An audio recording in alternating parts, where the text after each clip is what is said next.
Hey, everybody. I'm back with Dom and Chris. And as promised, we have Jane Asher, part 2.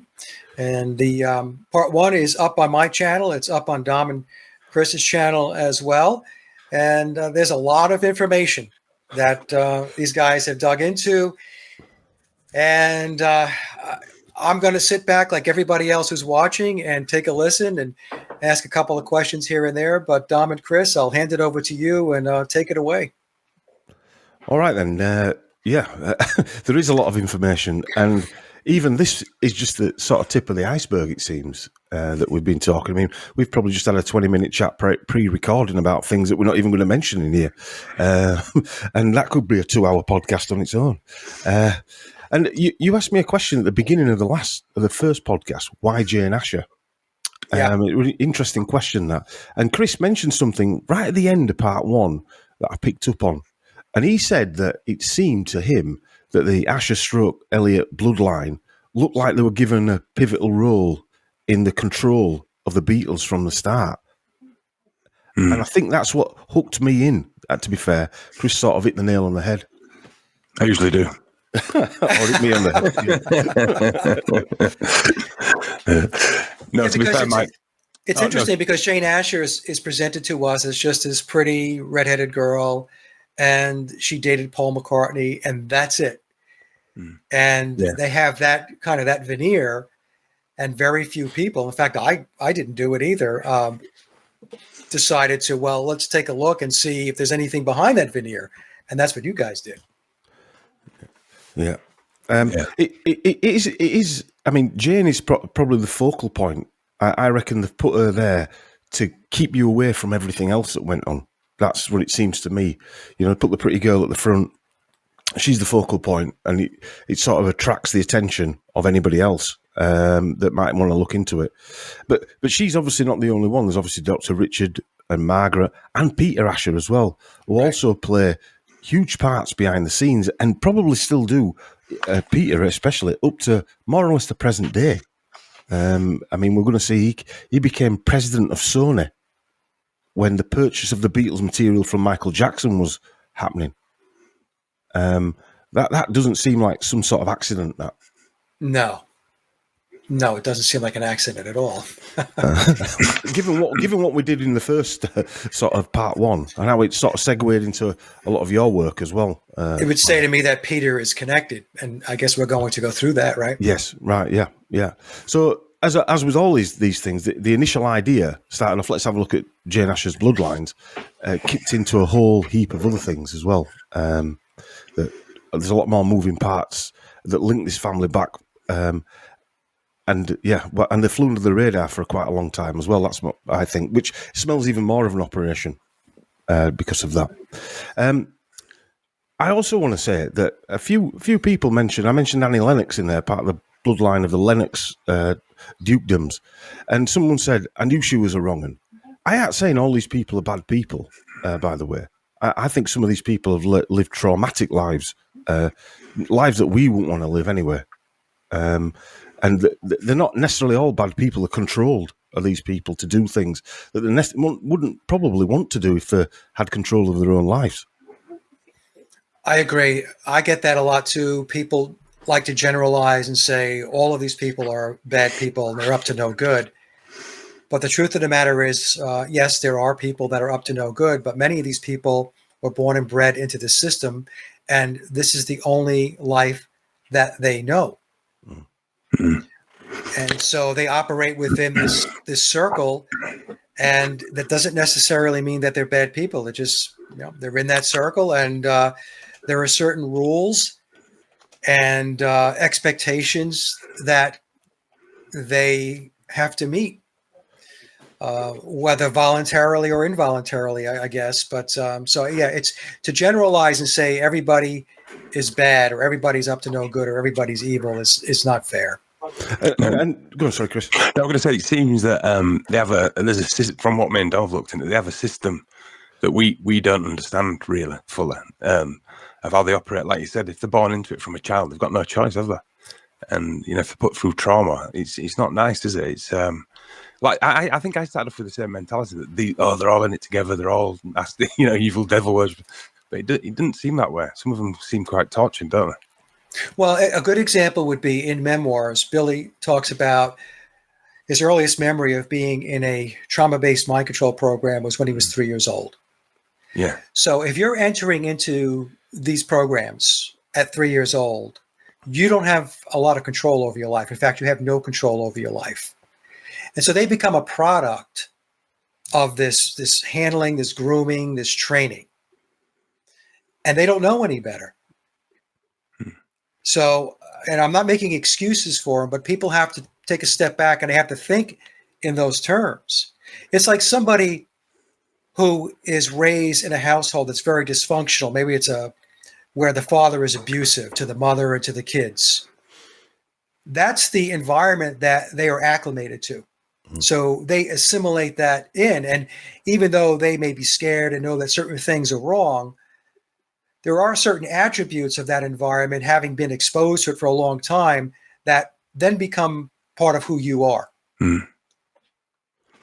So that's how I look at it. And again, like with Billy entering into a mind control program or being put in one at the age of 3 years old, that wasn't his choice at 3 years old. My grandson is going to be 3 in August.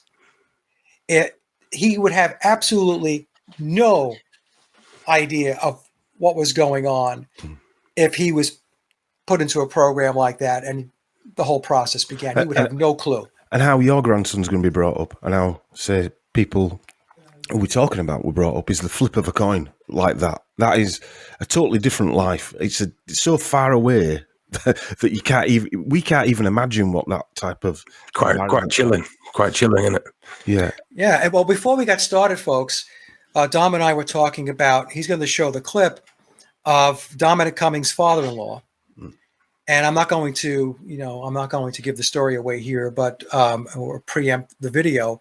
But what you're going to hear is exactly how these elites think. And it's a very, very impactful video. And I suggest that everybody listen to it. And when Dominic or Chris play it a couple of times and take it in and listen to the dialogue and listen to how he's explaining how this works, how these bloodlines and these families are connected, and why that's the only thing that matters. Yeah. In fact, why don't we play that one now? Sure. Because I think now you've mentioned it, it'd be a good one to play. And I've got one of Sir Julian Huxley to play a few moments after that as well, just to get us in the mood of how they pick out these people from different walks of life who would match up with the bloodlines.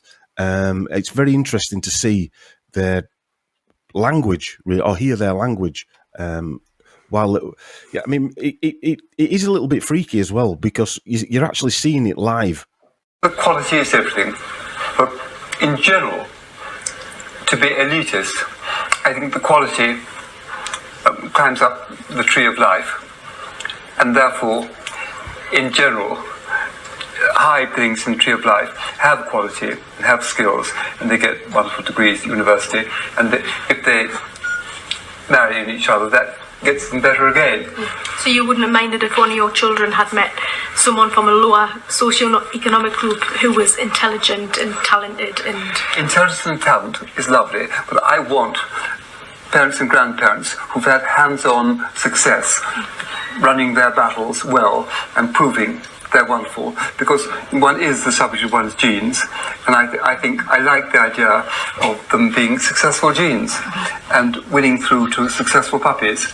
Some things haven't been in genes though, have they? Like, there's been some outstanding people and geniuses who've been like first generation. No, they aren't. Very few first generation geniuses. Very few, but there's still few. Like which? Would they have been allowed? That's what I mean, of course there are. You're saying very few. Normally, still you a few. think Bertrand Russell, for instance. Okay, ancient family, Dukes of Bedford, Wittgenstein, ancient family. I'm surprised those ladies in that room, coming from the north of England, didn't actually give him a clip round the ear. That was Sir Humphrey Tyrrell Wakefield, for 2nd Baronet, explaining how they choose bloodlines.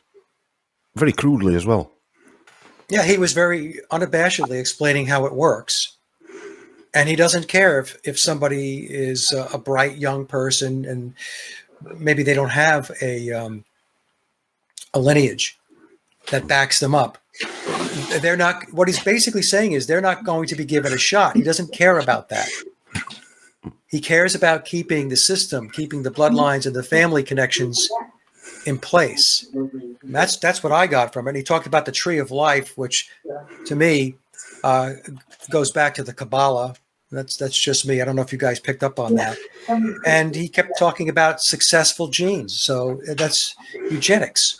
Yes, yeah, it is eugenics, and he was.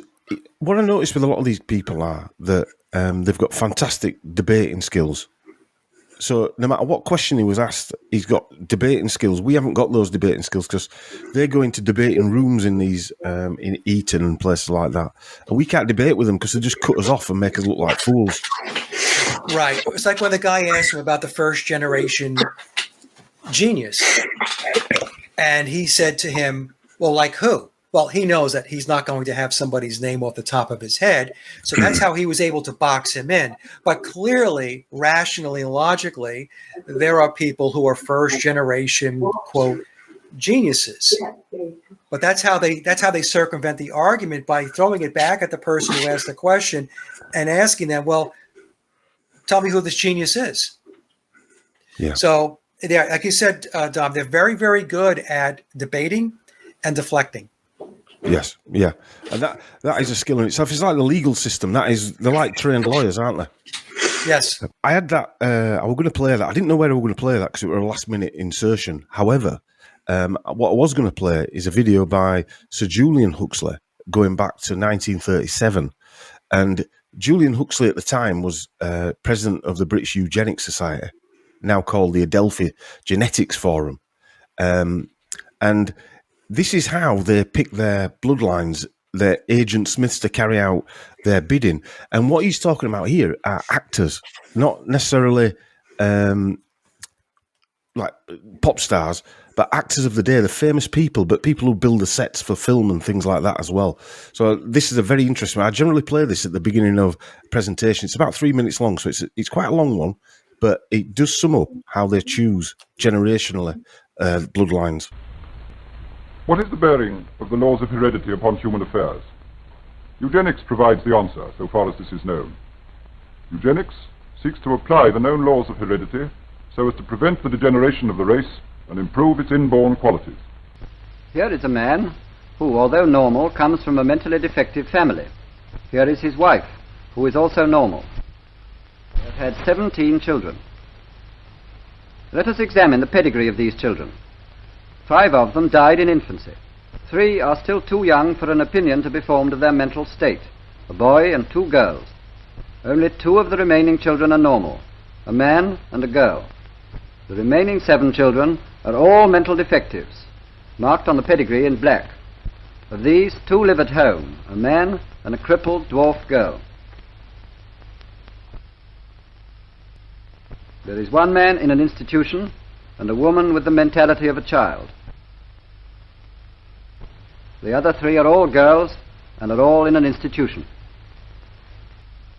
How has this disastrous state of affairs come about? If we examine the pedigree of this family, we find that although the father and mother of the youngest generation are both normal, the father's brother was insane. Their mother was normal, but the father, the grandfather of the youngest generation, was defective, and his 2 brothers insane. Another famous family is that of the Terrys. All the individuals drawn in light colour on this pedigree possess exceptional talents for the stage, music and art. Dame Ellen Terry, the great actress, was one of the most outstanding members of this family.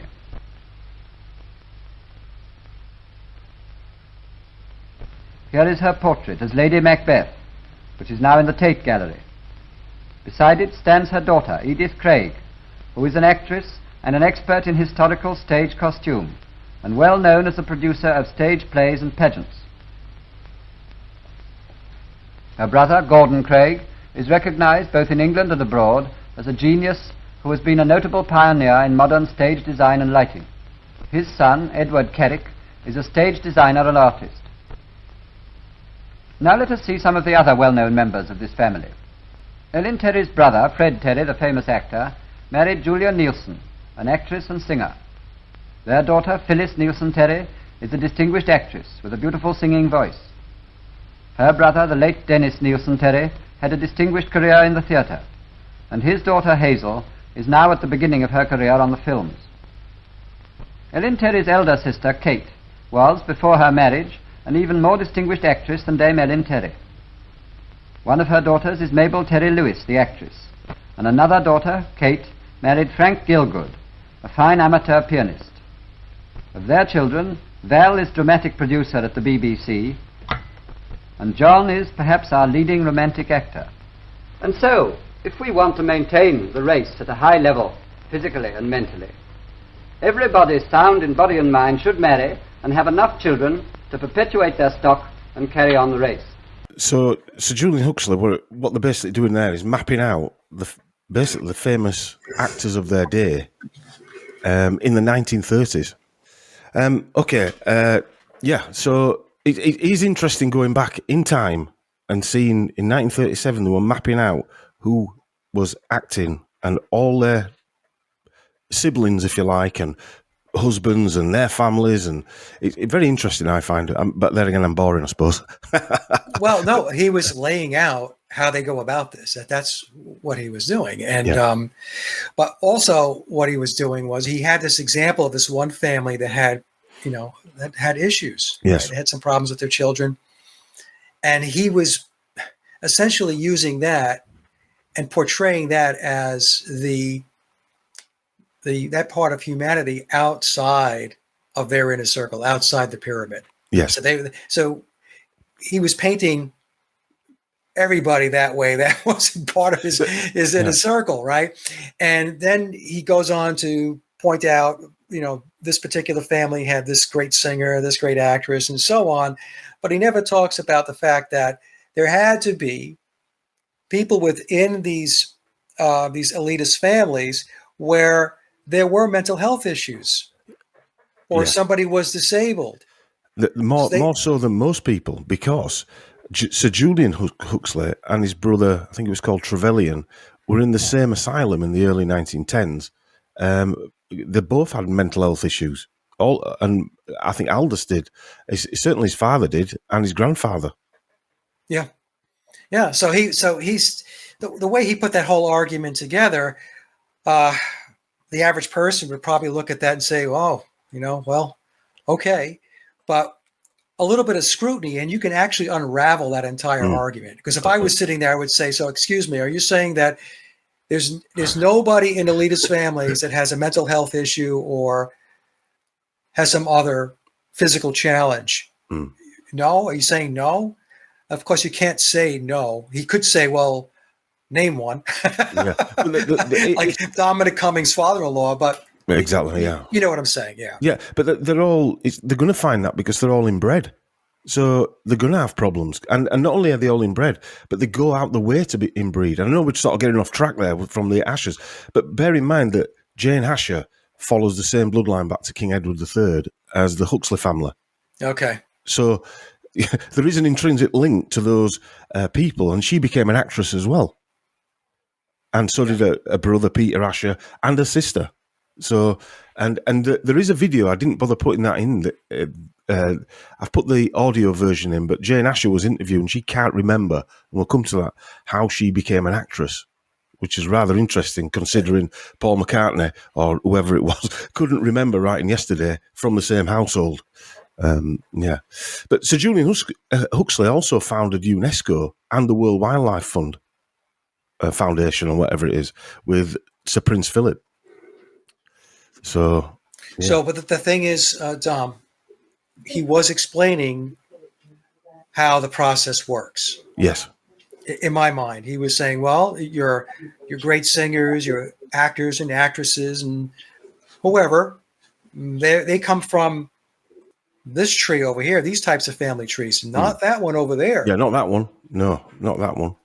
It is interesting. That's what starts me off, things like that. I find it very interesting. But anyway, we'll move on from that part because otherwise it'll keep us on. It'll keep us all day. You sent me this over because last time we were speaking about the Hamilton family, and the Hamiltons, obviously the bloodline that the lady on your show, Stacey, went back to, and these stories were out there years at the time when he actually was said to have died, weren't they? You're not making it up. no. In fact, Paula's dead clues go back to 1966. I've got a couple of clips where it's talked about in some newspapers. They're very difficult to find, but I have a couple of them on my hard drive. This particular article was sent to me by a listener, and Stacey's work. In fact, I did part one, a follow-up to Stacey's first presentation yesterday. Brilliant. With Stacey. Yeah, we were on for 2.5 hours, and she's going to come back next Monday. We'll finish up, and she's got some very interesting information as well. I did tell her about your work, Dom and Chris, about the Ashers being related to Billy, and I guess we'll get to that in a moment. And she was pretty ecstatic about that. But this article was intriguing because, and you can see that, folks, that Dom has it highlighted. They're talking about the clues of Paul McCartney's death, and in that second paragraph, the replacement is one of two persons, either a William Campbell or a mysterious man named Hamilton. And in Stacey's work, she brought Billy's lineage back to the Douglas Hamiltons on his father's side and the Percys on his mother's side. And I think you're going to tell us about the Ashers and the Percys, right, Tom? I don't want to steal your thunder. Well, no, we went into that last time. It was just that in between that you sent me this document. Last time we mentioned that she was related directly to the Percy family. Okay. Via, I think it was the Earls of Northumberland or something like that. Right. Anyway. And the Percy bloodline, there are Campbells. Yes. So this article was very, very interesting because this is the first one I've ever seen where it talks about the last name Hamilton. And I sent this to Stacey as well, and she loved it. But the clues are out there. That's the point. But back in the day when somebody read this, nobody knew Hamilton. No. It didn't mean anything to anybody. First of all, it didn't mean anything to most people because they didn't believe that Paul McCartney was replaced. That's number one. And even if you thought that and you were kind of looking into it, the name Hamilton probably didn't mean anything. I found another picture, an interesting picture here, lookalikes. We mentioned the one bit with the Beatles haircut on the left-hand side, if you're looking at that. And this other one here on the right-hand side looks even more like him. And this was part of the Sinclair family, who we were talking about last time. And but he's certainly got a look of a Paul, one of the Pauls anyway. Yeah, the nose. Yeah. And the eyelids, the eyelids as well. Yeah. But yeah, anyway, I think that's John DeVere. Anyway, Bertrand Russell, interesting character. We'll move on. So Bertrand Russell, in this research, the Elliot family are also related to, they're actually cousins. Margaret Asher was a cousin of Bertrand Russell. What a shock. Yes, so Bertrand and Margaret are direct cousins. They share a common ancestor in Henry Augustus Dillon-Lee, a.k.a. the 13th Viscount Dillon of Costello-Gallin. He was Russell's great-grandfather and Margaret's great-great-grandfather. So Paul McCartney, apparently, whether he went and knocked on Bertrand Russell's door, or Bertrand Russell was known to be a family friend of the Ashers, came to 57 Wimpole Street, and he was the one that introduced McCartney, whichever one it is, to the Vietnam War, who then introduced it to John Lennon and Yoko Ono, and the rest is history, so they say. But Bertrand Russell, as we know, he wasn't just the part of the Dukes of Bedford, as that Sir Humphrey Wakefield said. They were also the Dukes of Tavistock. Is that right? That's right, yes. And there's what the Tavistock word, the area comes up quite a lot in this presentation, quite by, I call it accident, but it's not really accident.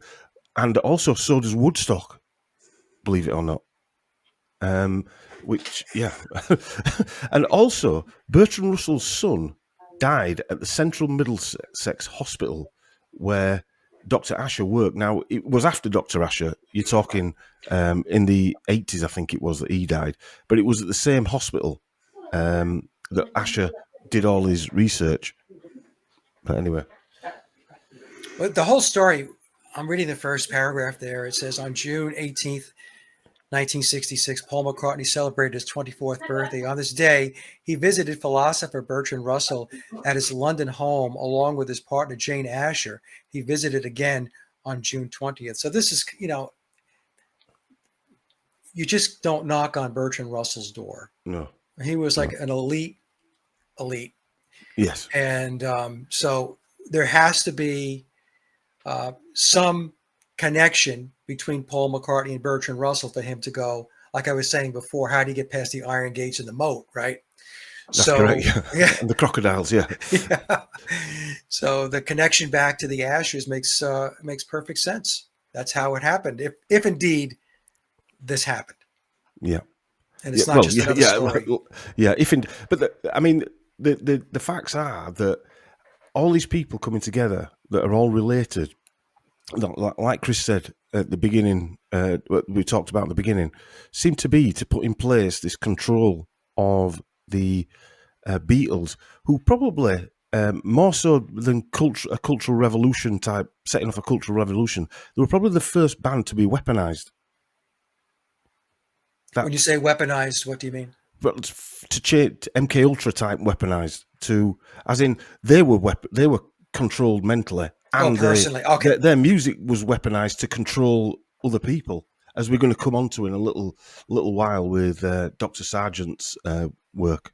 Okay. Okay, we'll go to. So the Russell family, just to finish off the Bertrand Russell, the Russell family are mentioned in Fritz Springmeier's Bloodlines of the Illuminati. There's an American side of the Russell family, just like there's an American side of the Elliot family, if you remember from last time. And they control. Well, not control. They're a big part of the political scene in America. The Russell family? The Russell family, yeah. I haven't brought any of that sort of information into here, but there's quite a big family in the Russell. Yeah, I think they were part of might be the Kennedy administration, one of them anyway. Tara Brown, you'll have heard of Tara Brown, Yep. obviously, Mike. Yep. The famous song "A Day in Their Life," and again, I'm not a Beatles fan, so the song, it's not that it means nothing to me. I've heard the song, but it's like I haven't got the same connection that you'd have with the song. Well, people conflate Tara Brown and his car crash with Paul McCartney and his alleged car crash, which I don't believe Paul McCartney died in a car crash, but that's my personal opinion. So he was very much tied into the Beatles mythos, Tara Brown was. And a line in the song "A Day in a Life," John sings, he blew his mind out in a car. Right. He didn't notice that the lights had changed. So he's an interesting character. To be honest with you, I haven't spent a lot of time looking into him. I knew of the stories around him and the Beatles and Paul McCartney and the whole Paul is dead thing, but it just didn't resonate with me, so I didn't dig deep into Tara Brown. Well, it might surprise you, Mike, but he was the younger son of the 4th Baron Oranmore and Brown. So he's I know you know he is, but he's I was being sarcastic then. He was also known as Lord Oranmore. So he's part of the Guinness family, obviously, as well, as you know. Yeah. But his mother was part of. Her mother was called Marie Clothild Russell, so it's part of the Russell family as well. Okay. All right. No, I'm sure. I mean, I was sure that he had family connections, bloodlines, and all that stuff. My point, what I was saying was, I viewed him as almost like a distraction in the story. That's how I kind of viewed it. I could be wrong, but that's how I looked at it. Well, the odds of him being a cousin of Jane Asher's would be pretty low on the radar, and he is actually a cousin of Jane Asher as well. Yeah. Or a cousin of the Elliot family, anyway. And they shared a common ancestor. That's their sort of charts together. So Tara Brown and Jane Asher, who I would have thought would be similar sort of. No, he would be a bit older than her. But they shared these two, John William Ponsonby, the 4th Earl of Bessborough, and Lady Marie Fane, and John Fane, the 10th Earl of Westmoreland, as well. So the great grandparents, they share, and there's some other ones as well. And as you can see, there are the Cumberland and Westmoreland Freemasons, and I would say that is like the Elliot Lodge and of what we were talking about before. They actually have their own Freemasonry as well, and a lot of them. William Ponsonby, the 2nd Earl of Bessborough, was the 2nd Grand Warden of the Grand Lodge of Ireland in 1731. And what makes this interesting is there are people out there that are listening to this right now, I know, that are going to say, well, we could take everybody back to common ancestry. We can take them back to the primordial soup, right? And that's if you believe that's how evolution took place. I personally do not, but be that as it may. The point being here is that they have common ancestry, and they, as time went on, generations went on, they were also both connected into the Beatles. So then we have to ask ourselves, what is the probability of that happening? That's just a question I'm throwing out there. Yeah. So from my perspective, my thinking is that it's because it's all in the family, and it's very tightly knit, and it's kept so that they do take on roles in future generations towards some objective or some goal, some agenda. Yeah. And certain people in those bloodlines are picked to play those parts. So so I just want to throw that in there, because when I did the interview with Mark in particular, I had the people coming on and saying, oh, everybody goes back to a common ancestry and all this stuff. And they were completely missing the point. Yes. Completely missing the point. And so, but I'm not going to get into... It's a very similar point, that, though, Mike. It's good you mentioned that. It's a very similar point to Dave McGowan's work when he mentioned about the military. Everyone said, oh, at that time, everyone was in the military. But they weren't all career military. Being involved in World War II because you were a conscript is a different, or Vietnam, is different to being a career military colonel or general or an intelligence asset. Yeah, exactly. Yes. Yeah, I mean, if your father was a corporal or a sergeant in the Marine Corps or the Army, yeah, okay, fine. But we're not talking about that. We're talking about a higher echelon in the pyramid. And again, a lot of people just don't grasp, or they want to argue against the obvious that's right in front of their eyes. And the obvious, because we don't want to feel like we're beneath anybody else psychologically. But it's not that we're beneath anybody else. It's that these people operate, like Chris said at the beginning, on a totally different level. Right. Even in the United States, we have officers and we have non-commissioned. So if you have the officers club, well, I mean, if you're not an officer, you don't belong to the officers club in the military. And then once you start going up through the ranks, you start hitting colonel, general, 1-star general, 2, 3, 4. That's a whole different world. That's a whole different ball of wax than somebody's father my father was in the Marine Corps. He was a sergeant in the Marine Corps.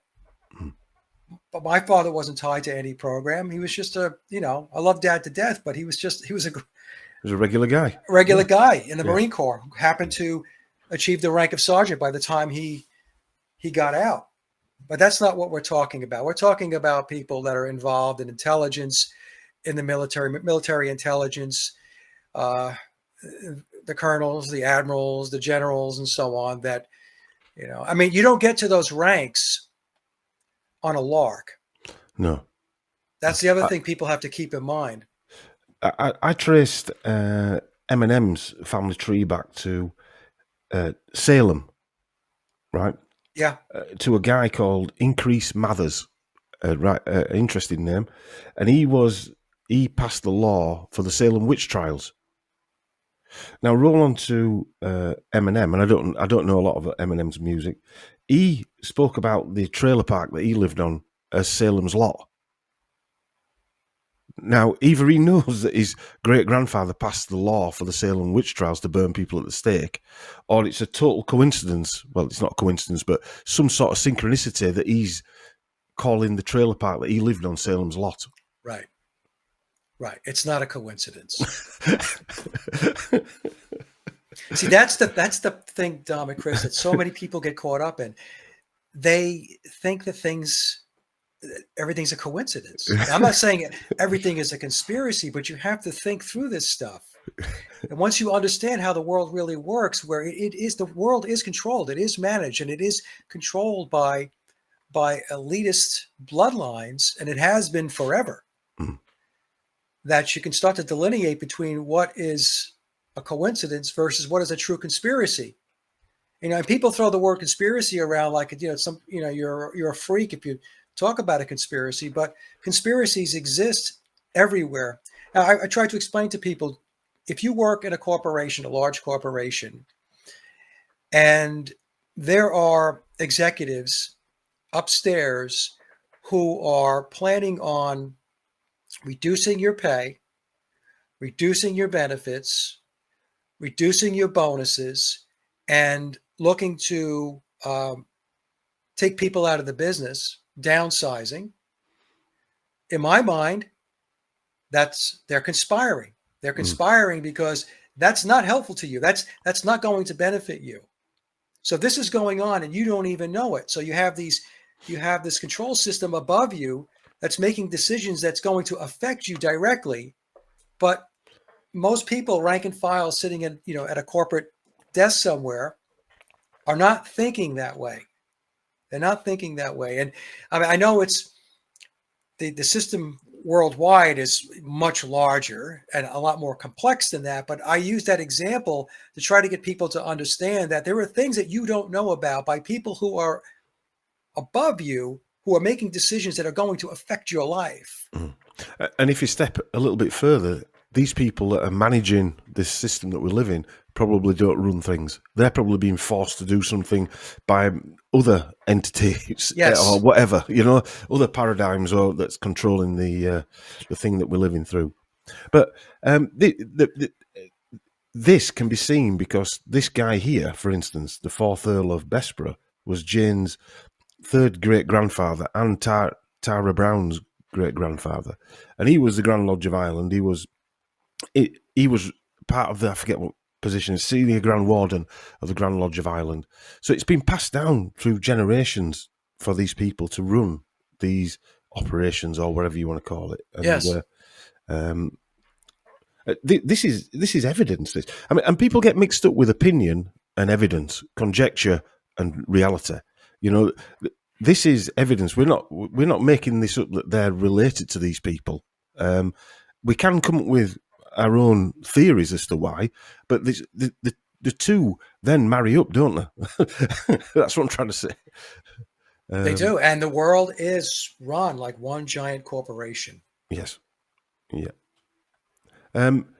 So we mentioned the Fanes of Westmoreland, the 10th Earl of Westmoreland and Sarah Ann Child were grandfathers of Jane and George Orwell, Jane Asher and George Orwell. So, okay. I mean, these things make it England. If you add into the mix, Sir Julian and Aldous Huxley share the same bloodline. I'm sure a lot of people share the same bloodline, but they're not running the show, if you like, or managing the show like these people are, that are chosen to write important books or have their books published. and pushed out there into the mainstream. That's right. They're there for a reason, aren't they? It goes back to the video you showed where Huxley was showing, well, this is how it works. You have good genes, and the people or the offspring and future generations, they're going to be groomed to be something important. Maybe it could be a politician, it could be an entertainer, it could be a celebrity, it could be a musician, it could be an artist, but it's going to be somebody that is part of the family, that to ensure that the agenda stays in place.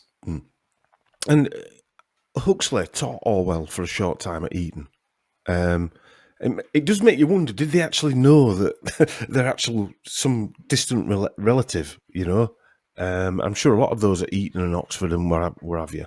But yeah, Aldous Huxley taught Orwell. All of these characters, because that's what they seem like, characters.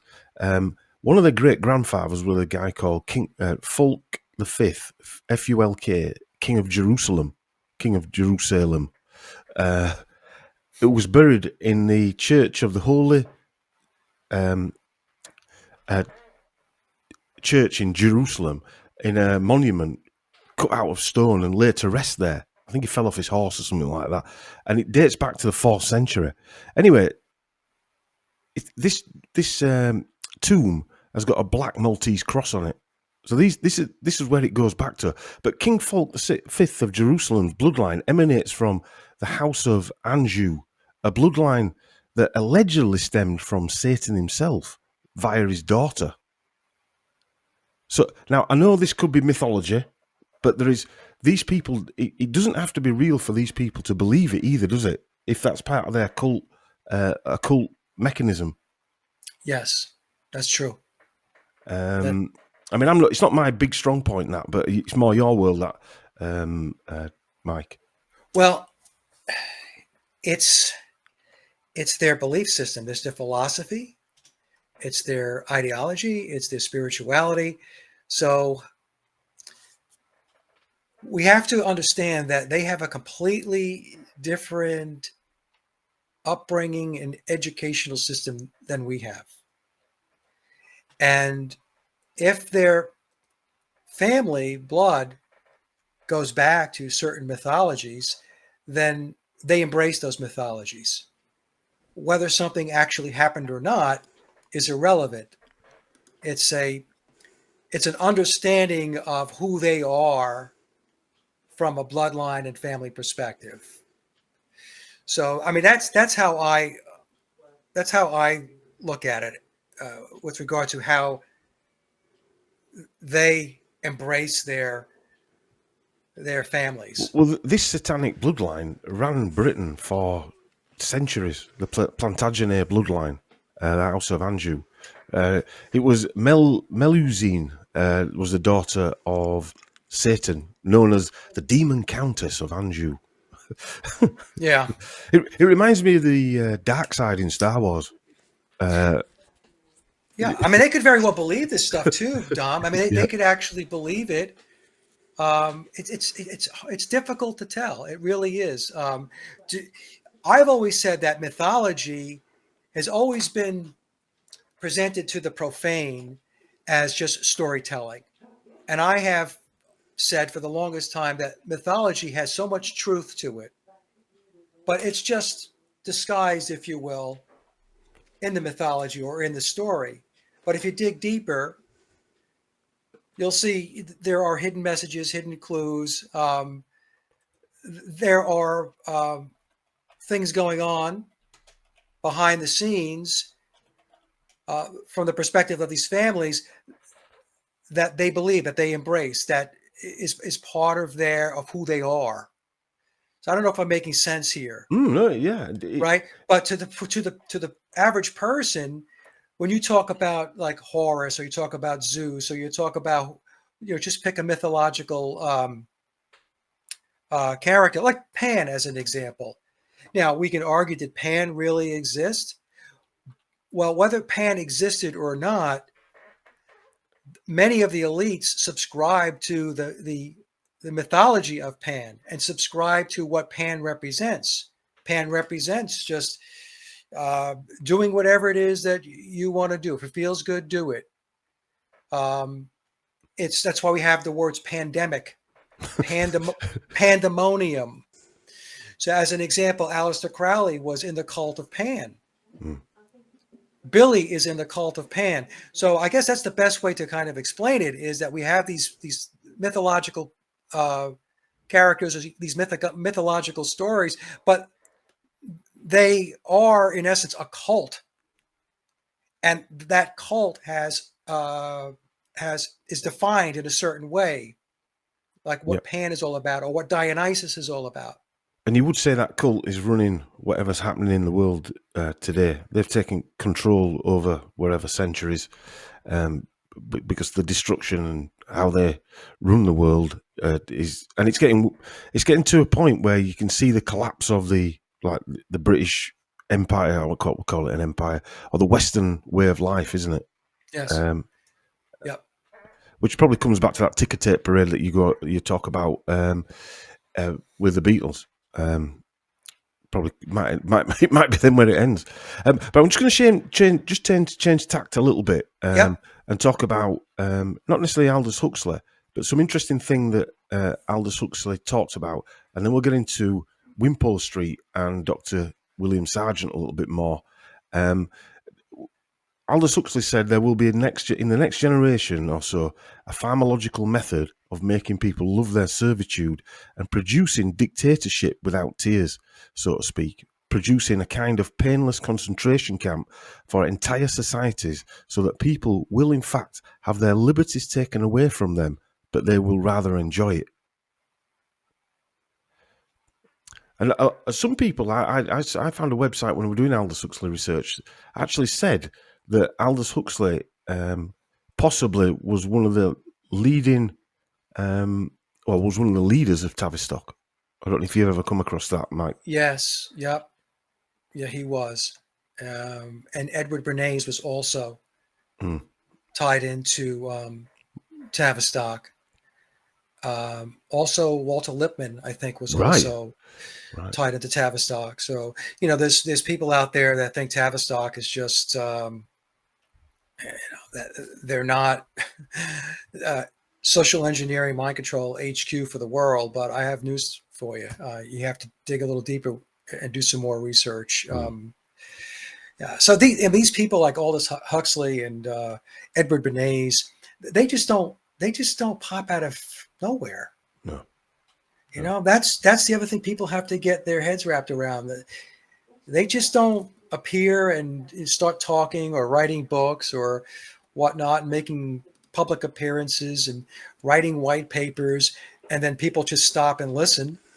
No, I mean, the reason why they're doing what they're doing is because they have been selected to do that. That's their job.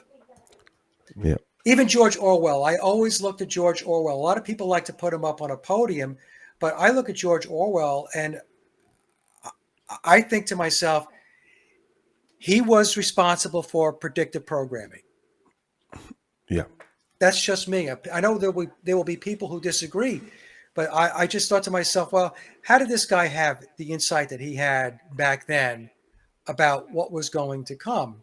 And that's because they plan decades and decades and decades ahead. I'm not even sure he existed, Mike, to be honest. Good point, Chris. Yeah. There's only 3 photographs and no video footage of him. Yeah. And he's booked in every school in England. So you do have to ask questions about that. Yeah. I was thinking the other day that maybe 1984 is so terrible, so we can look at it and think, things aren't that bad. It's all right.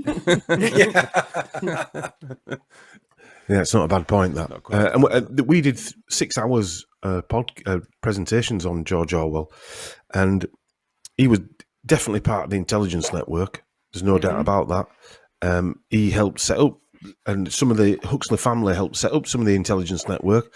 His wife was working for the propaganda arm of the British government. His first wife, Eileen O'Shaughnessy, she was a psychologist as well, into child psychology. A lot of these people seem to marry psychologists. Aldous Huxley's second wife was a psychologist as well. Yeah. So I'm gonna. Why I want to play this is because it's a video of him talking about basically remote mind control, insertion of possessions while you're asleep, because William Sargent was doing the same thing, and it'll link nicely into the Beatles as well. In your Brave New World Revisited, which was published about 2 years ago, you did claim that much of what you forecast had come true. I mean, for example, the use of drugs and this instance of people having their thoughts directed while they're asleep through music being played or messages being played through their pillows and so on. I mean, in which societies do you think that most of what you forecast has mostly come true? I mean, is it in America, Britain, Russia, China? Well, it seems to me this is not so much, you can't say that it's a question of national peculiarities or even entirely of political peculiarities. I mean, I think when the technological and applied scientific means are developed, they just tend to be used. I mean, I think one can say that the whole history of recent times in relation to science and technology shows that if you plant the seed of applied science or technology, it proceeds to grow, and it grows according to the laws of its own being.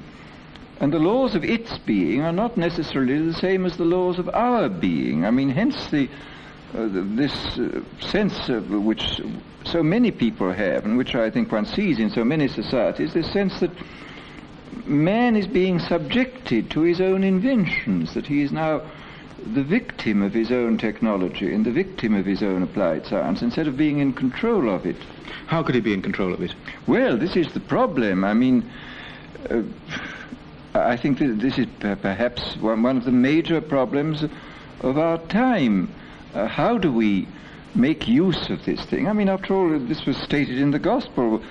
Man, the Sabbath was made for man and not man for the Sabbath. And in the same way, technology was made for man and not man for technology. But unfortunately, the development of recent social and scientific history has created a world in which man seems to be made for technology rather than the other way round. There you go. And the reason I played that, I had to play just the audio there, and I'll just put some images over it because it was the BBC wanted a copyright off it, but the audio they seem to be okay with for some reason. But anyway, there you go. You can't even play the videos now, Mike. You know, they want to lock the videos away. If you noticed as well, Mike, he speaks. He's got a very similar accent to me and Dom. Yeah.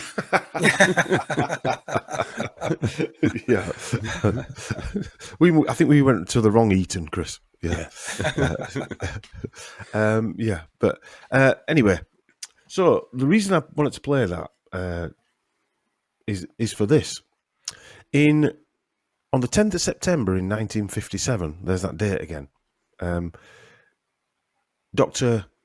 Ewan Cameron was in England, and he they arranged the meeting, a symposium with Dr. William Sargent, or Dr. William Sargent arranged it, at number 1 Wimpole Street at the Royal Society of Medicine, which is just a few doors down from where Dr. Richard Asher would have been. I find it difficult to believe that he wouldn't have actually been there, because he was in or around, he was helping write the Mental Health Act around that time. We mentioned it last time in part 1. And he was trained at the same hospitals where Dr. Sargent was. He was doing exactly the same work with his respectable hypnosis, etc. In fact, Dr. Sargent, it's noted that Dr. Sargent actually trained Ewan Cameron. And Ewan Cameron was one evil dude. That's been polite, Mike, I think. Yeah. It was said that in books that I've read that Sargent was ordered or whatever, recruited to run the British or set up the British arm of MK Ultra, which as I guess was for Tavistock. And he worked as well with Frank Olsen, believe it or not. So Frank Olsen was seconded over here for a couple of years, and he worked on and off with William Sargent. Is that the same Frank Olsen that was involved in the LSD? Yes.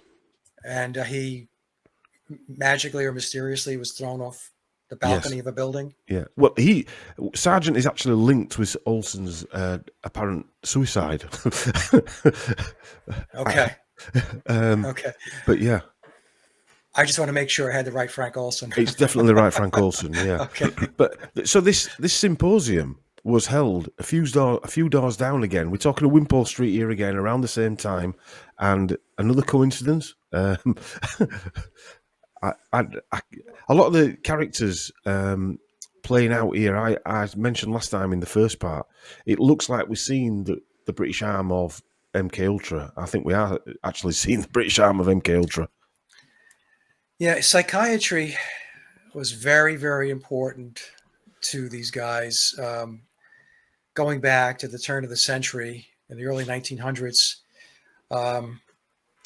we see it everywhere. You know, at one time, you guys know this, the field of psychiatry was considered to be quackery. And nobody took it seriously. So they had to work very hard in order to get it to a level where it was accepted from a mainstream perspective. But you know, we had Freud was the poster child for Tavistock, and his daughter also. Freud's daughter was involved with Tavistock. And obviously, Bernays was married into the Freud family. Yes, that's right. That's right. Yeah. And we have John Rawlings Rees from Tavistock. I mean, you have all of these people that are heavily into this psychiatric stuff. And there's a reason for that. And they also were very keen on getting the pharmaceuticals. I would also guess you've got the Rockefellers mixed into it somewhere as well. Oh, there, yeah. Because, well, the Rockefellers were writing checks to Tavistock. Yeah. I was having that conversation today, actually. Isn't it funny? No matter how crazy the world gets, and then you end up going to see psychiatrists, and then he convinces you that it's not the world, it's you that's the problem. If you take this barrel of drugs, you'll be fine. Right. You'll get used to the world, then you'll be all right. The world won't seem quite as crazy. And that comes straight out of all the MK Ultra operation. Sargent's work has links to not just Olsen's death after being given LSD or poisoned with it, but the Jonestown massacre in Guyana, the Kool-Aid night massacre, if you like, and experiments that were performed on human guinea pigs at Porton Down Research Centre, which is very similar to the Fort Detrick and all the other places that were running all the experiments in the US as well. But a chap wrote a book this year. Was again Matt Sergiu's. This is Matt's real angle of work, so I'm not going to cover it in Matt's detail. But this lady is a sort of semi-famous actress in the UK, and she was one of Sargent's victims, if you like. She was sent to these two hospitals here and ended up in the hospital for children and women aged 14. She's Celia Imrie, aka Celia Diana Saville Imrie. We'll come on to that in a minute. CBE. Film roles include she was in Bridget Jones as one of the famous films. She's the great-great-granddaughter of Sir John Ralph Blois, 8th Baronet, who is a direct ancestor of Sir George de Vere, which means she's a relative of Jane Asher, a distant cousin of Jane Asher. Celia is also an ancestor of William Russell, Lord Russell, who was the Member of Parliament for Tavistock. And you can't make it. If you wanted to write a script, Mike, you couldn't write this with all this information if you wanted to. So she's related to the Reverend John Lumley Saville, 7th Earl of Scarborough. Now, Jimmy Saville is rumoured. I've often thought round where we live there was a Lord Saville, and Lord Saville owned all the land, a lot of the land in Yorkshire, and this is the family Lumley Saville. And Jimmy Saville used to call his mother the Duchess. And a lot of people think that he was the love child of this family and his mother, obviously. And that's why he called her the Duchess. And that's why he rose up the ranks within society and he had a key to Buckingham Palace, etc. But Jimmy Savile had to have connections. He would not have achieved what he achieved. And the bloodline. And the bloodline, yeah. Now that, just before I get into this lady here, St. Thomas's Hospital, during 2020 when the British Arm area that the lockdowns began, Boris Johnson was taken to hospital, apparently with the dreaded lurgy. and he came out looking like he'd been electrocuted. His eyes looked like they were popping out of his head. I've got a picture of him. He looks terrified after he was. He would say he got better. Some would say he was released out of this hospital. But St Thomas's was where they had the ward where this lady was being electrocuted. And what William Sargent ran in the 1950s and the early 60s, she was 14 when she was sent there, by the way. They ran a ward called the Sleep Room. And he would put mainly women to sleep for 3 months, electrocute them, and, like Aldous Huxley said, play tape recordings of voices under the bed. Wow, this was Ewan Cameron did the exact same thing. Yes. Yeah. And she's living proof of that. She's given articles about being tortured in this torture room. And there's a book that was written called The Sleep Room, which I'd say to anybody to buy and have a read of, and it's a mainstream book as well. This guy's not really into the stuff that we're into. He don't link the two together, if you like. But yeah, he was running MI5, the British arm of the MK Ultra, and he just happens to be on Wimpole Street running the symposium, and at the same hospitals where Dr. Richard Asher was trained. Yeah, that's a coincidence, Dom. Yeah. Just to say, Dom, that actress, I just looked. You'd recognise her when she's older. She's in quite a lot of British films and TV. British stuff. She does look familiar. Yeah, I just googled a picture of her. Now she's older. She's been in more stuff when she was older than she was when she was younger. Is it Calendar Girl she was in or something like that? Yes, that's right. Yeah. She's in all those kind of things. Best Exotic Marigold Hotel. She seems to have done more stuff when she was older than younger, to be fair.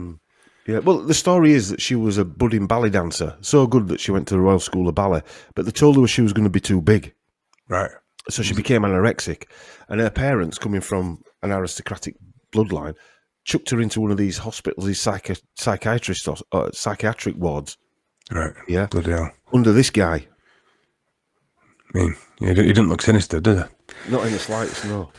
You know, just to explain to the audience a little bit, I'll pick on Ewan Cameron because I actually looked into him years ago, and he had this process called pattern repattern, and it was essentially just to completely rewire somebody's brain. It was a mind control program, and it involved sensory deprivation, electric shock treatment, drugs, hypnosis, emotional, physical, and mental trauma. So this stuff is very, very serious. And I'm only reason why I'm bringing it up is because I'm not sure a lot of people really understand when we talk about these mind control programs, and I'm not even doing it justice by just explaining the way I am. These programs are evil. Yeah. They're evil. And in fact, Ewan Cameron, things finally caught up to the Canadian government because that's where he operated. He operated out of Canada, and he was given all kinds of titles and stuff like that for his work in psychiatry. But I guess, I don't know how many years it goes back. I don't know, maybe 10, 20, 30 years ago. I don't know. I don't remember. But the Canadian government settled with people who were subjected to his work. You would say it was well the Canadians, but it could possibly part of Operation Paperclip. It seemed to have happened around the same time. They've probably got information coming back from Germany on how to do this because the Germans didn't care who they were testing it all on. They didn't have to hide it from anybody. Yeah, right. Or the Russians and that. But I mean, Dr. Sargent's books. So that's The Sleep Room there by a guy called John Stock. That's been released this year. Yeah. Okay. Yeah. So I've got these two other books here as well. The Battle for the Mind, William Sargent. That was written, ironically, in 1957. Again, that number keeps popping back up again. This Mind Possessed was written in 1972. But in both books, they talk about using music to control the mind, using voodoo and Amazonian other Amazonian methods, drugs, to control the mind. And that picture there, I don't know if viewers can see it. I'll try and put a big picture of it on when I edit it. At the bottom, it says two words, Mike: beetle possession. Yeah. That's in that Mind Possessed book from 1972. So they were doing work on music controlling people. That is evidence of that what you've been speaking about for a decade or more, right? That the Beatles' music was there to control people is there. This guy were in the British arm of MK Ultra, and he's wrote Beatle Possession there. Yeah, and at a very basic level, humans are very connected to music. If a song is 80 to 120 beats, that resonates with the human heartbeat in many cases. I mean, I can go on and on. Mm. So there is that connection, that natural connection that we have to music. So they went off, they know this, and they exploited the music for their purposes. That's why with the Beatle possession, that's why they called the Beatles' fame Beatlemania. It's a mania. So a mania is a psychiatric term. Beatlemania. They have known about music's impact on the human mind forever. And they know how to adjust it. They know what elicits a certain response, certain behavior. And the other thing is too, once they get people all lathered up, like the girl on the right there, they also know that humans are, they mirror, they copy. So if you're in a crowd, but most people, if they're in a crowd and the crowd starts behaving a certain way, people mimic that behavior and they react the same way. So, I mean, it just goes on and on and on about how they know how to manipulate. And I'm looking at the titles of the book, Dom. Battle for the Mind. Yeah. So, I mean, it's a war, basically. Who titles a book Battle for the Mind? Well, why are you battling for my mind? Because we want to control your mind. That's why. The Mind Possessed. That's the title of the other book. It's just crazy stuff. The Sleep Room. Look who published that book as well. Great Pan, Battle for the Mind. Who published it? The Battle for the Mind was published by Great Pan. Oh, Great Pan. Okay. Jesus. Okay. It's hard for me to see. Okay, I see it now. Yeah. The Mind Possessed. Sargent wrote about cults and satanic rituals around the world, which was obviously used in his MK Ultra experimentation. I would have thought that would be the voices under the pillows or what have you. I was actually going to say that, Dom. Do you think that the MK Ultra is just like a weaponized version of satanic mind control? You know, when you hear about satanic ritual abuse survivors, it sounds like the same thing, doesn't it? Just with a bit more technology involved. If you know what I mean. They look to break down the mind to create altars. It's what was I going to say about Tavistock? We were talking about cults, and I've told my audience over and over again that Tavistock is good at a lot of stuff, but there's two things they really excel at. One is the creation of cults. So a cult could be it could be a very innocuous thing. It could be something that you don't give much thought to, but a band, like if you're heavily invested in a band, you follow that band, that's a cult. You're in a cult. Yes.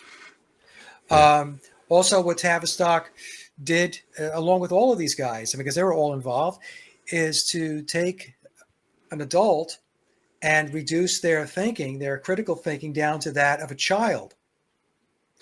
So, because the way a child reacts, it's many times it's from emotions. They get emotional about something, and that's how they respond to things emotionally. They're not responding to things logically or rationally. It's from an emotional perspective. And that's what we see taking place everywhere in the world, because everything is a cult. They've got people in these buckets, and each one of those buckets has, they have buttons that they push so that the people who are categorized and put in those buckets, they know how they're going to react and behave to whatever triggers they present to them. So, they're political people, like Trump is a cult, Biden was a cult, the Beatles were a cult, the Rolling Stones were a cult, Led Zeppelin is a cult, your Hollywood is a cult. There are all these cults, but people don't see it as a cult because they've they portray cults as some really weird, oddball, strange sect of people that are tucked away somewhere in the woods, and they all live in a log cabin somewhere. They don't look at it from the perspective of they have constructed a massive number of cults across the world, and this way they have people essentially categorized, and they know exactly what buttons to push, what triggers to present to get people to react and behave a certain way. Well, that book there, the 1957, The Battle for the Mind. Yeah. I copied this. This is what was in it: about mind control, brainwashing, psychiatry, PTSD, LSD, sleep room, deep sleep treatment, torture experimentation, coma, National Health Service, the Tavistock Institute, Belmont Hospital, Portland Down, MI6, Ministry of Defence, the Allen Institute, where you and Cameron worked, and the Mystery Babylon, and MK Ultra, and the Unquiet Mind. I mean, And that was in the Battle for the Mind? That was in the 1957 book, Battle for the Mind. So what were they explaining? They were explaining the process? Yes. Yeah, they explained it. But in 1972, they were looking. He wrote about demonic possessions that can be used via voodoo. I mean, it's not a coincidence that people were out taking drugs. I mean, what they were doing were following. We've spoke about like the Maharishis and people like that, but they were also following these Amazonian type groups as well, weren't they? In the 1960s, that was that way of life, wasn't it? Well, that's what they were trying to represent, even though it didn't really represent that way of life. Well, I've told my audience so many times, Dom and Chris, that the world is run by occultists. They're not run by presidents and prime ministers. Forget that stuff. That's puppet show stuff. Yeah. And organizations like Tavistock and other organizations, they are heavily occulted. So they have occult practices, and they will bring those, and they do bring those occult practices into their process. So when you talk about demonic possession and stuff like that, and Satanism, that stuff is real. And if you think about that lady there that's in the 1960s with going mad for the Beatles with Beatlemania, if they're inputting things into the music to make people go like that, and then people are sampling that in 20 years' time, which people do sample 60s music a lot. I read an article the other day about the Verve sampling a Stones song on their, is it Unfinished Symphony? And they didn't earn any royalties from that. But that music is then transported into the 1990s, for instance, and then poisoning a whole new generation with the same music. It's fascinating. Well, going back to Beatlemania, these girls, I mean, the stories are, have been told many times. The mania would be so severe that they would have orgasms and they would also piss themselves. Wow. I mean, that is voodoo, isn't it? Because he talks in these books about these evangelists, when they all fall on the floor and what have you. That is what he's basically saying is we want a music industry or a film industry that makes you feel like this, so we can control you. Yeah. One interesting thing was Dr. Sargent, the Sergeant in the Sergeant Pepper album. I don't know. I don't either. It's interesting you should say that because I was talking to Stacy yesterday, and she believes that it goes back to a band camp in Canada. Right. And there was a guy by the name of Pepper that was involved in that band camp. And Stacy was telling me, and I don't want to give Stacy's deal away here because I'm not done, but she was saying that she believed that band camp in Canada was used as a resource for grooming. So these young kids would go to band camp. So that's what most people think. Oh, it's just band camp. But no, it was much more than that. And one of the people that was involved in it was a guy with the last name of Pepper. And so, like I said, I don't want to give Stacy's deal away, but my point being is that who is Sergeant Pepper? Some people believe that it was Aleister Crowley, and I think because it goes back to the Devil's Pepper. You have the chart here, and Rosemary's Baby. I don't know. So it's still something that is an enigma It's and an interesting, isn't it? unsolved question. Yeah, it's interesting. Yeah. Yeah. But Jane Asher also speaks of her family. People in her family, a cousin, was mentally ill, and so in a 2002 interview. But that can't be. They don't have mentally ill people in there. They're all fitting well. The chosen ones, yeah. But so Jane Asher wrote, when I was, this is in an interview, when I was 14 or so, I became aware that something was very wrong with a teenage cousin of mine. Although never let in fully on the secret, I picked up enough from my parents' muttered asides and whispers to know that the problem was far more interesting than a mere physical illness. My cousin had been hearing voices and had become extremely distressed and paranoid. He'd found personal and dreadful messages for him in the Bible and was clearly, and typically, as I later discovered, in the throes of schizophrenia. He could have been in a program. It could have been in a program, yeah. That was my initial thought. Yeah. But one of the interesting parts is, and I've got an interview I'm going to play now with Jane Asher. We haven't got the video, it's just the audio. Is that she can't remember how she got into acting because her parents weren't involved in that side of it, in the acting side of it. So it's quite an interesting interview. I think you've already listened to it, Mike, haven't you? Yes. My guest now is a lady who's been called a competent and sometimes inspired actress, and the lady whose life is suitable for the subject of 1,000 short stories. Her name, Jane Asher. Jane, welcome to 655. Thank you. You've been in acting for a long, long time because your mother took you to an agent when you were only 6 years of age. Most mothers, of course, don't do that. Was your mother quite pushy? No, she wasn't. It's always something that's puzzled me because neither of my parents were what you'd call theatrical parents as such, the types that you imagine to be pushing their children into that kind of thing. It's always difficult to look back and work out exactly what did go on. I think they had some friends who had children who'd done little bits in films and so on, who enjoyed it enormously, who said to my parents, oh, you should take those three along. You know, we all had red hair and looked sort of cute, I imagine. And they did, as rather a joke, I think. Never expected us to take it very seriously. And then we got odd parts in films and TV things and so on, and it just went on from there. But it is unlike them. I mean, it's something I've never quite worked out. But having gone through it, is it something that you would encourage your own children to go into? No, very much the opposite. I mean, obviously, if they decided to act later on in their lives, that's their decision. But certainly as children, I would hate them to do it. Why? Because although I think I and my brother and sister were lucky in that we escaped perhaps the worst of the pressures on children, I think a lot of the children I watched go through it did have a very tough time. The worst thing, I think, is to fail at such a young age. You used to see thousands of children queuing up at auditions and so on, and most of them, of course, would fail, and it's a rather hard lesson to learn so young, I think. The spotlight was always on you throughout the 60s. Having been in show business since 6 years of age, did it help you then to cope with that sort of thing?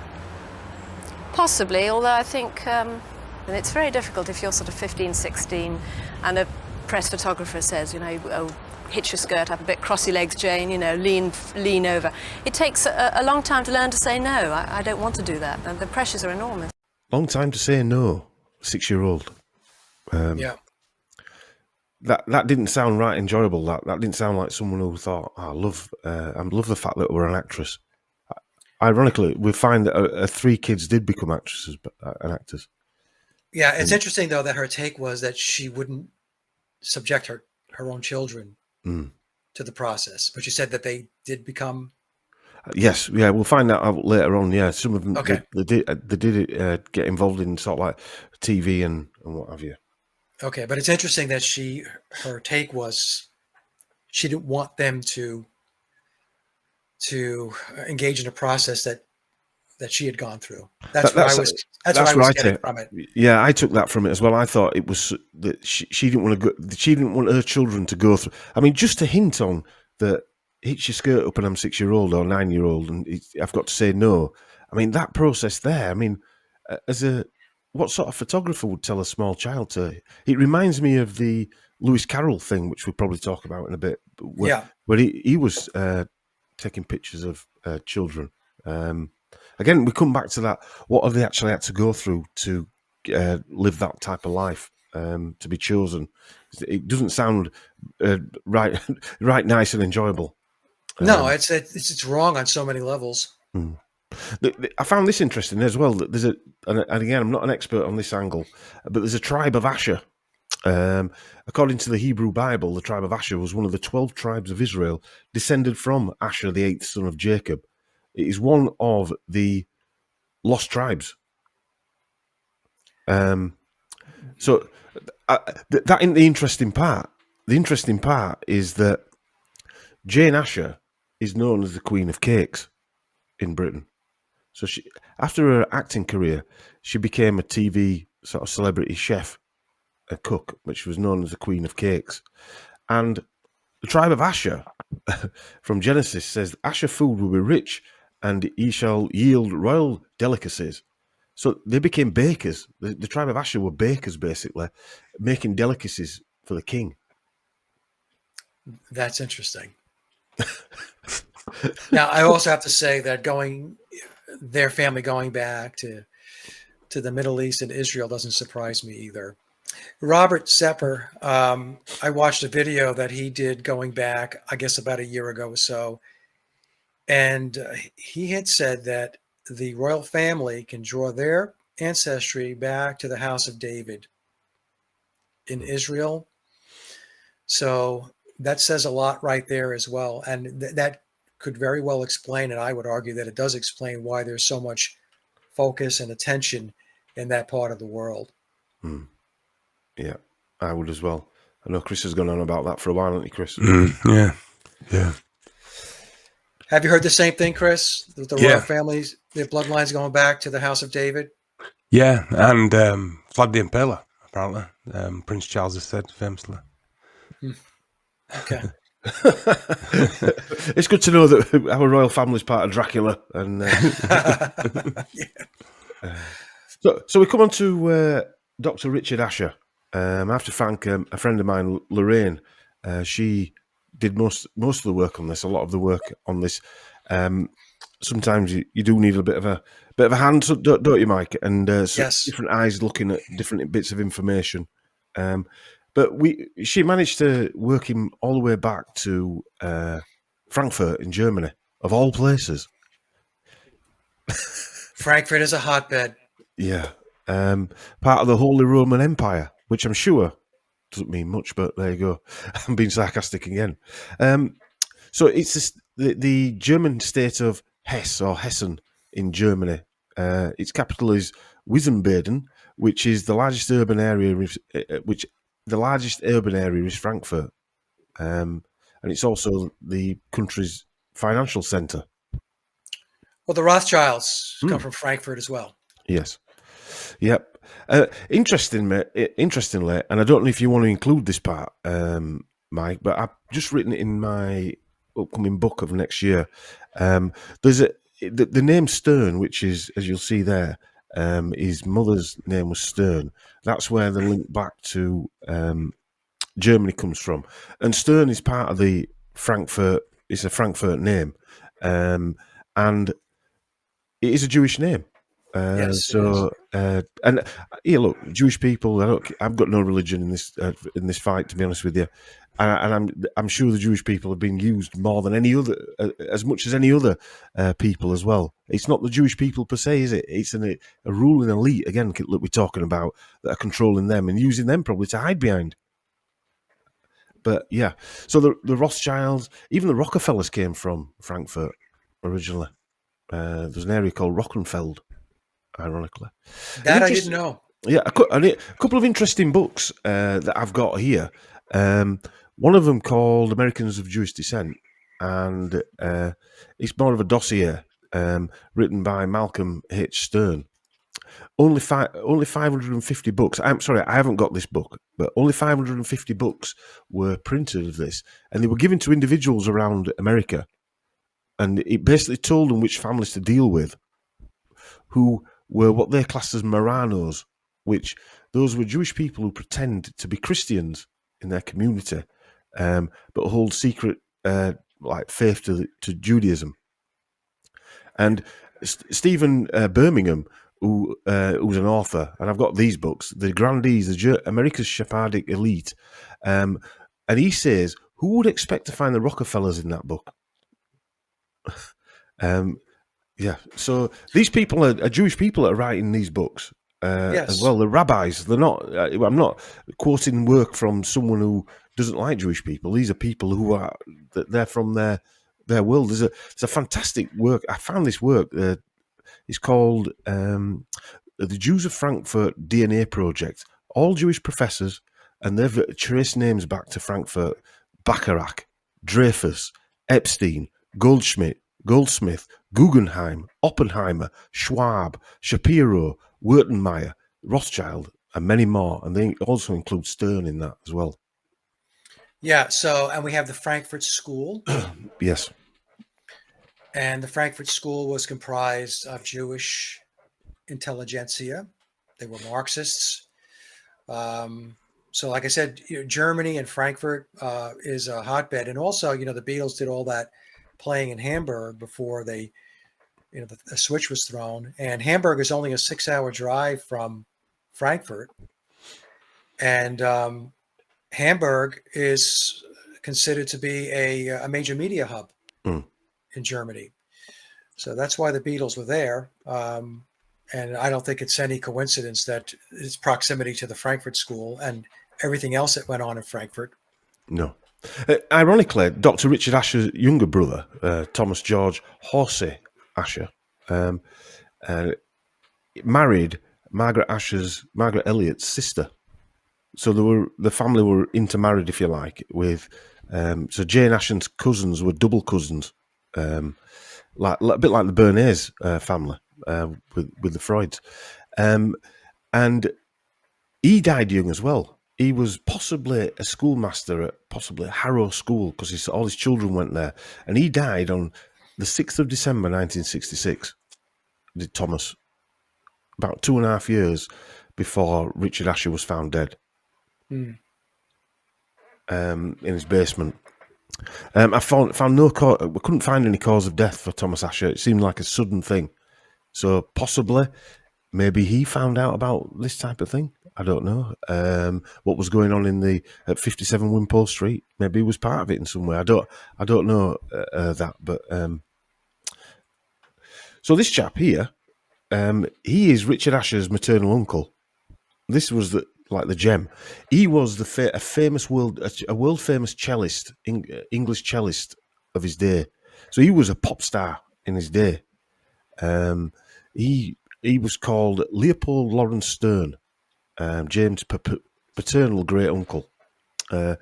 He was a violinist and a cellist, and he played for many famous people. He played for the Astor family. He played for the Vanderbilts in America.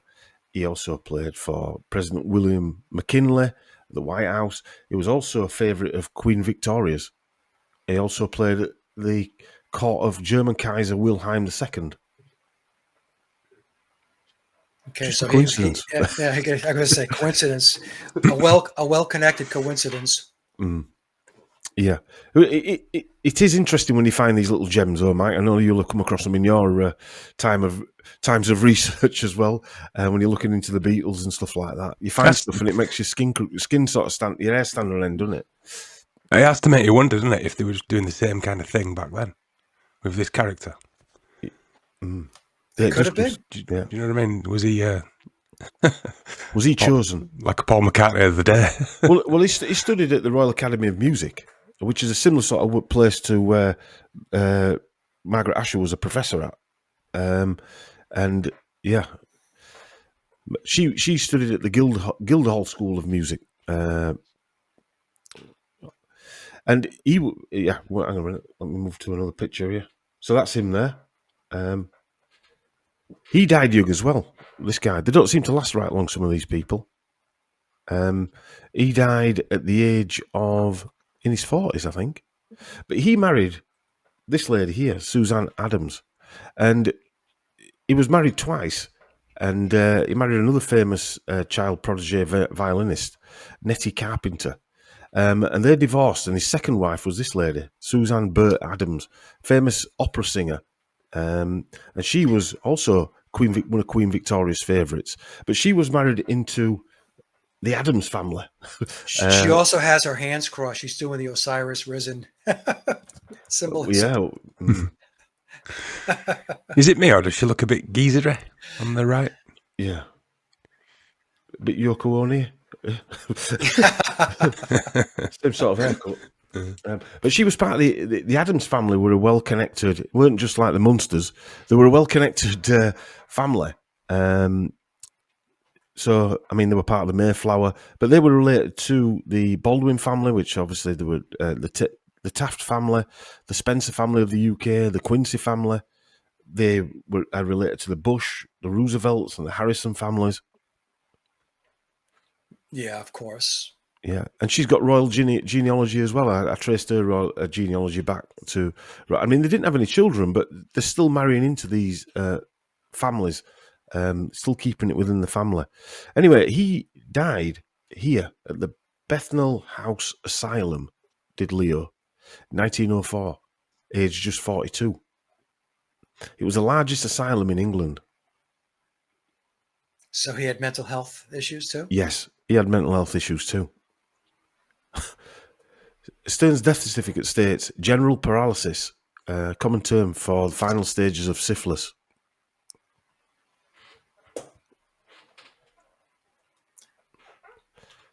Doesn't seem to end well for a lot of these people, does it? No. I'm just going back to the presentation that was shown at the beginning, and then pointing out an elitist family does all this, and we don't have any of those issues, you know. No. And they're all dropping like flies. Yeah. So Peter, Jane, and Claire Asher. This is them as kids. Yeah. So that's when she was talking about her mother putting them forward to some sort of talent scout or whatever. They were only young there. I mean, how young were they? 4-year-old, whatever. Yeah. I mean, you're basically selling your kids there, right? Yeah, to get them started like that. Yeah, she was 8 years old, began working as a child actor and appeared in The Planter's Wife and the stage play Isn't Life Wonderful. Anyway, she also played films in 1953. So she was quite he was quite famous. Sorry, Peter was playing these roles, and he played a role produced by Douglas Fairbanks Jr., who was also, I found this interesting, part of the intelligence operations in World War II. Douglas Fairbanks Jr. All these bloody actors, all part. And this goes back to what we were talking about a bit ago with Dave McGowan's work, where people were saying, oh, yeah, but everybody were in the military in World War. Yeah, but they weren't all high up in the intelligence services. Well, he was assigned as a United States liaison officer to the British Admiral Lord Louis Mountbatten. Yeah, well, we know who Louis Mountbatten was, don't we? He was another Jimmy Savile friend. Right. My point being is he got assigned. Yes. Come on. and look, he specialised in deception and psychological warfare. See, folks, when we talk about these connections, this is what we're talking about. Included an undertaking training at the HMS Tormentor. So please, when the comment section is going to be open, please think through your comment before you type it out. Yeah. So Peter Asher was part of Peter and Gordon, as you know, Mike. I mean, were all new to me when I started looking at this, and a lot of these songs were written by Paul McCartney, whilst possibly still at Wimpole Street, and given to Peter Asher and Gordon to make hits to become famous. Yeah, that didn't happen. No, it didn't happen. They possibly didn't have the looks for it. Another story. Possibly went wrong because of the inbreeding. But we're interested in when Wendy Asher, or Wendy Worth, his wife became a well-known art collector, and that featured Banksy documentary, and or she featured in, which was released by Revolver Entertainment. Revolver Entertainment? Yeah, I've never heard of them, but it's all another link back to the Beatles, I suppose. But a lot of them have these jobs, like when Sir Julian Huxley was talking earlier, jobs that you don't really recognise, like a set designer or something like that. Like she's a art collector. I remember seeing, what they call him from the Police, the drummer, Stuart Copeland. His father obviously was a CIA agent, but his mother was a British intelligence officer as well. She worked for the SOE behind enemy lines in World War II. And then she became an archaeologist after World War II. And obviously just gave it all up. I mean, they get those type of jobs, don't they, sort of behind the scenes that nobody actually sees. Right. And if she's an archaeologist, she was probably aligned with some, I'm just going to take a guess, we can look it up, some major university. Yeah, probably the Natural History Museum or something like that. Something like that. Peter Asher subsequently became the A&R man for Apple Records. So there's that. What Chris was saying, that they're involved in intrinsic links back into the Beatles. Yep. This is what I was talking about with Tara Brown too. I mean, it just kind of converges at the top, and it points back to the Beatles. Yeah. And then he went on to be senior vice president of Sony Music, as I mentioned before, when the Beatles back catalogue, or the catalogue of the Beatles, was owned by Michael Jackson, and Sony bought it off him, or half of it off him. That was strange that Michael Jackson owned the Beatles rights, wasn't it? Anyway, yeah. Well, that got me when I saw an article that said Michael Jackson also bought Eminem's music. Right.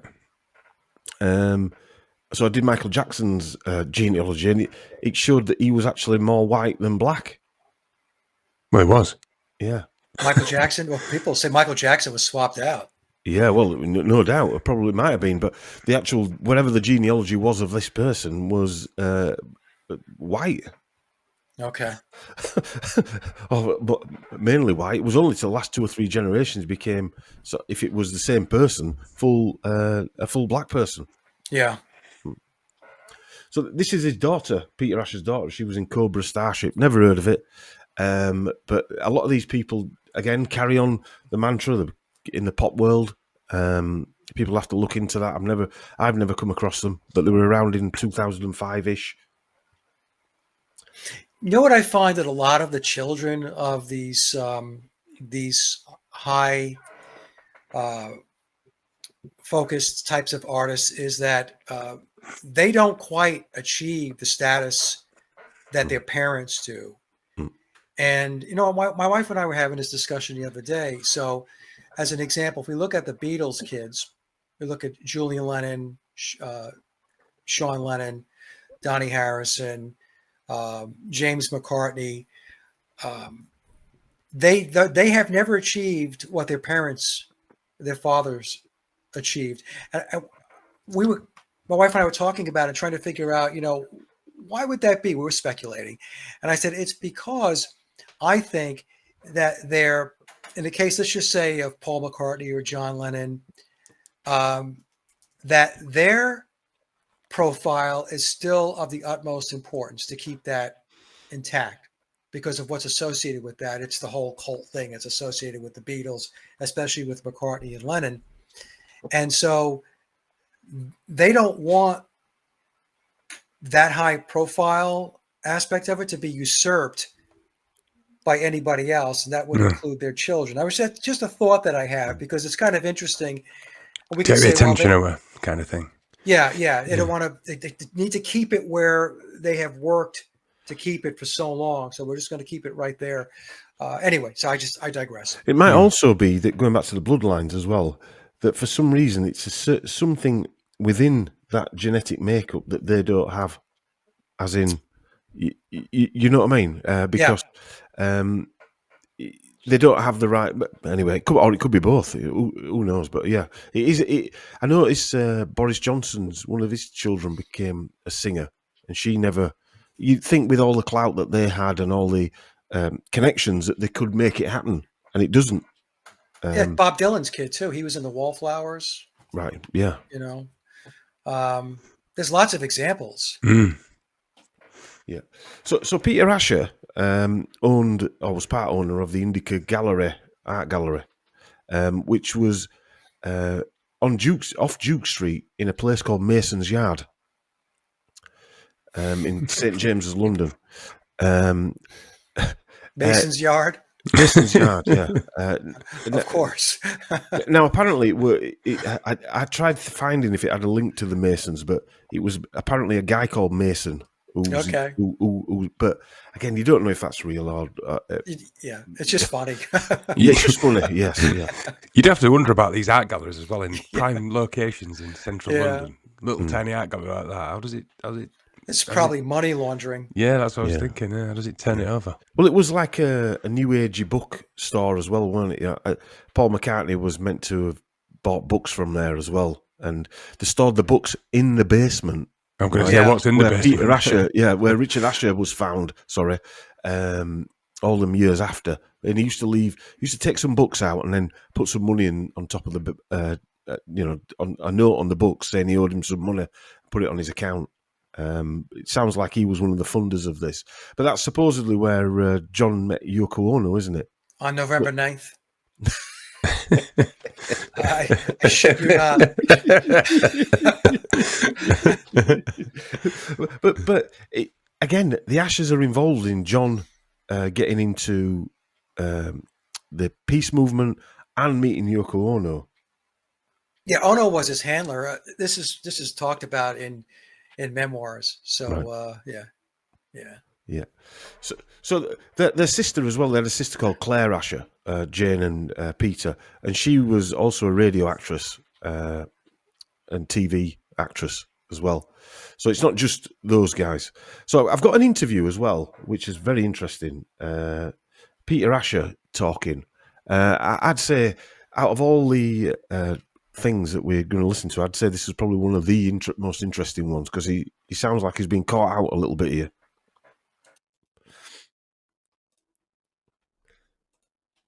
Well, there is one thing that I tried to ask you about. Well, it's not. I tried to ask you. Unfortunately, I've got the story I have is a bit garbled, and I tried to get in touch with the relevant guy, but he hasn't replied to my email, which is someone who was going out with. I don't know if it was a granddaughter of your mother's or if there's such a thing, but he said he was at your house and had to look after your mum one night, and she was quite old at the time, and she said that she'd helped Paul.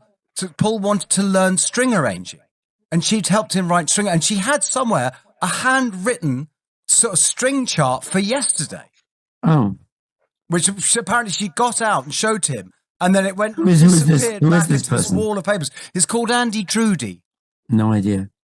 Sorry, Okay. no, I don't know that. I name. can't imagine he'd be a bit. Yeah, But do you think? no. Did your mother ever give any help to Paul? Yeah, but, Yes. but that's the idea of your mum helping Yes, him she to write did. string Oh, she arrangements did. is the key. She helped him with what between her and George Martin, I suppose, at separate occasions. I mean, not together, but yeah, Paul was interested in orchestral music and orchestral instruments and what was what. I mean, and she did teach him some of that stuff, no question. That's brilliant. That's fantastic. Isn't that what a lovely thing? Yes. So I don't know exactly. Having not been in either of those tutorials, what was George Martin and what was my mum, but I know she contributed, yes. So is this just by coincidence that she taught George Martin? Yes. Where did she teach George? This is widely written wrong. They keep saying, oh, my mother must have taught at the Guildhall because she taught George Martin and that's where he went. But it's actually more complicated if you care about how it exactly happened. He was at the Guildhall School of Music. When you were studying piano and composition, you had to take a second instrument, which you had to pass an exam on. He had chosen as his second instrument the oboe. He realized that he'd been giving his second instrument studies short shrift, and he was concerned that his oboe playing wasn't up to snuff and he wouldn't pass the exam. He looked for an independent oboe tutor who could give him private lessons. My mother was oboe professor at Royal Academy, which is, of course, a rival institution from the Guildhall. But she also gave private lessons. At the time, that would have been in our flat in Great Portland Street before we moved into Wimpole Street. So amazing. George would have come there and did come there for oboe lessons to get his oboe playing up to the level of his main instrument, piano. But I heard McCartney tell a lovely story about how he actually just went and knocked on Bertrand Russell's door to ask him about the Vietnam War. And apparently he went in and they had a lovely chat. I didn't know that. My father met Bertrand Russell.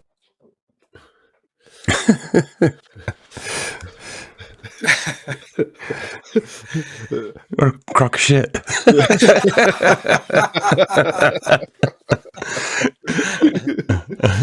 Oh my God. The stories they tell, even the whole part about Paul being interested in orchestral arrangements and his mother would teach him or whatever, or show him. Well, by his own admittance, biological Paul could not read or write music. So can you imagine that session? She's sitting there writing stuff out, and he's like, I can't read. Here you go, Gershwin. So that's a bunch of nonsense, too. Now, if it was Billy, if he was referring to Billy, that would be a completely different story because Billy could read, write, pose, So, but it wasn't biological Paul. I mean, quite a lot of questions arise from that conversation now, and it was only a snippet. It'd be nice to hear the full interview. Margaret Elliott apparently taught George. I've seen a conflicting 1946 and 1948. I mean, that's quite a long time that the Ashers were in that flat pre-Wimpole Street. They moved out of that in 1957. So there's no talk there. Follow-up question would have been, did George Martin stay in touch with the family from 1948, or how long was the lessons for? Were they for 4 years, 3 years, 2 years, 1 year? And were they friends afterwards, because it seems a bit coincidental, Peter, that Paul McCartney ended up living in your house and your mum had taught George Martin. And he actually said it was a coincidence. Yeah, it was quite an important question, that, weren't it? And he missed that question. What's interesting is in memoirs, it talks about how George Martin was very high on McCartney's relationship with Jane Asher, that he was advocating and very supportive of Paul being in the relationship with Jane Asher. So that's interesting too, because why would a producer, your music producer, be whispering in your ear and telling you, I think it's a good idea that you stick around with Jane. They generally want them single, don't they? So it's a little weird. So that tells me that the relationship between George Martin and the Ashers was not just being taught how to play the oboe so that he can pass his class. There was a connection there, a very solid direct line connection. And they haven't told about that connection. They haven't spoken about that connection. All right, maybe after the Ashes and stuff like that, after the 60s, but not up to the 60s, just had lessons and that were it, we're over. Right. And that can't be true. And the reason it can't be true is because Jane acted in I'm just going to jump over a little bit here. She acted in a film or a TV series called Robin Hood. And in that film, the famous song, that Robin Hood, was produced by George Martin. Okay. Right. And her and Peter were in Robin Hood.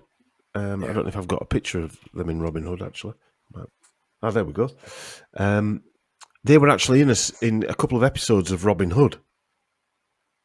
So how did they get that gig? I would hazard a guess that the gig was got because they knew George Martin, possibly, and the wheels were greased, tracks were greased. Yeah, I don't think again, we don't have any concrete proof, but from what I know and what you guys are presenting, Dom and Chris, there had to be a relationship where they were very familiar with each other. That's what I'm thinking. Yeah. I mean, she was quite a famous actress as well with Jane Asher in the 60s. She was a well-known actress. She wasn't somebody who was unknown and just went out with Paul McCartney. I mean, she was in Alfie. She acted with Vincent Price in the Mask of Red Death. Interesting title. She was also in two Alice in Wonderland. portrayals of Lewis Carroll's Alice in Wonderland. She also was in it again in 1985. Jane Asher. Okay. She played Mrs. Liddell in Dream Child, it was called. Interesting title.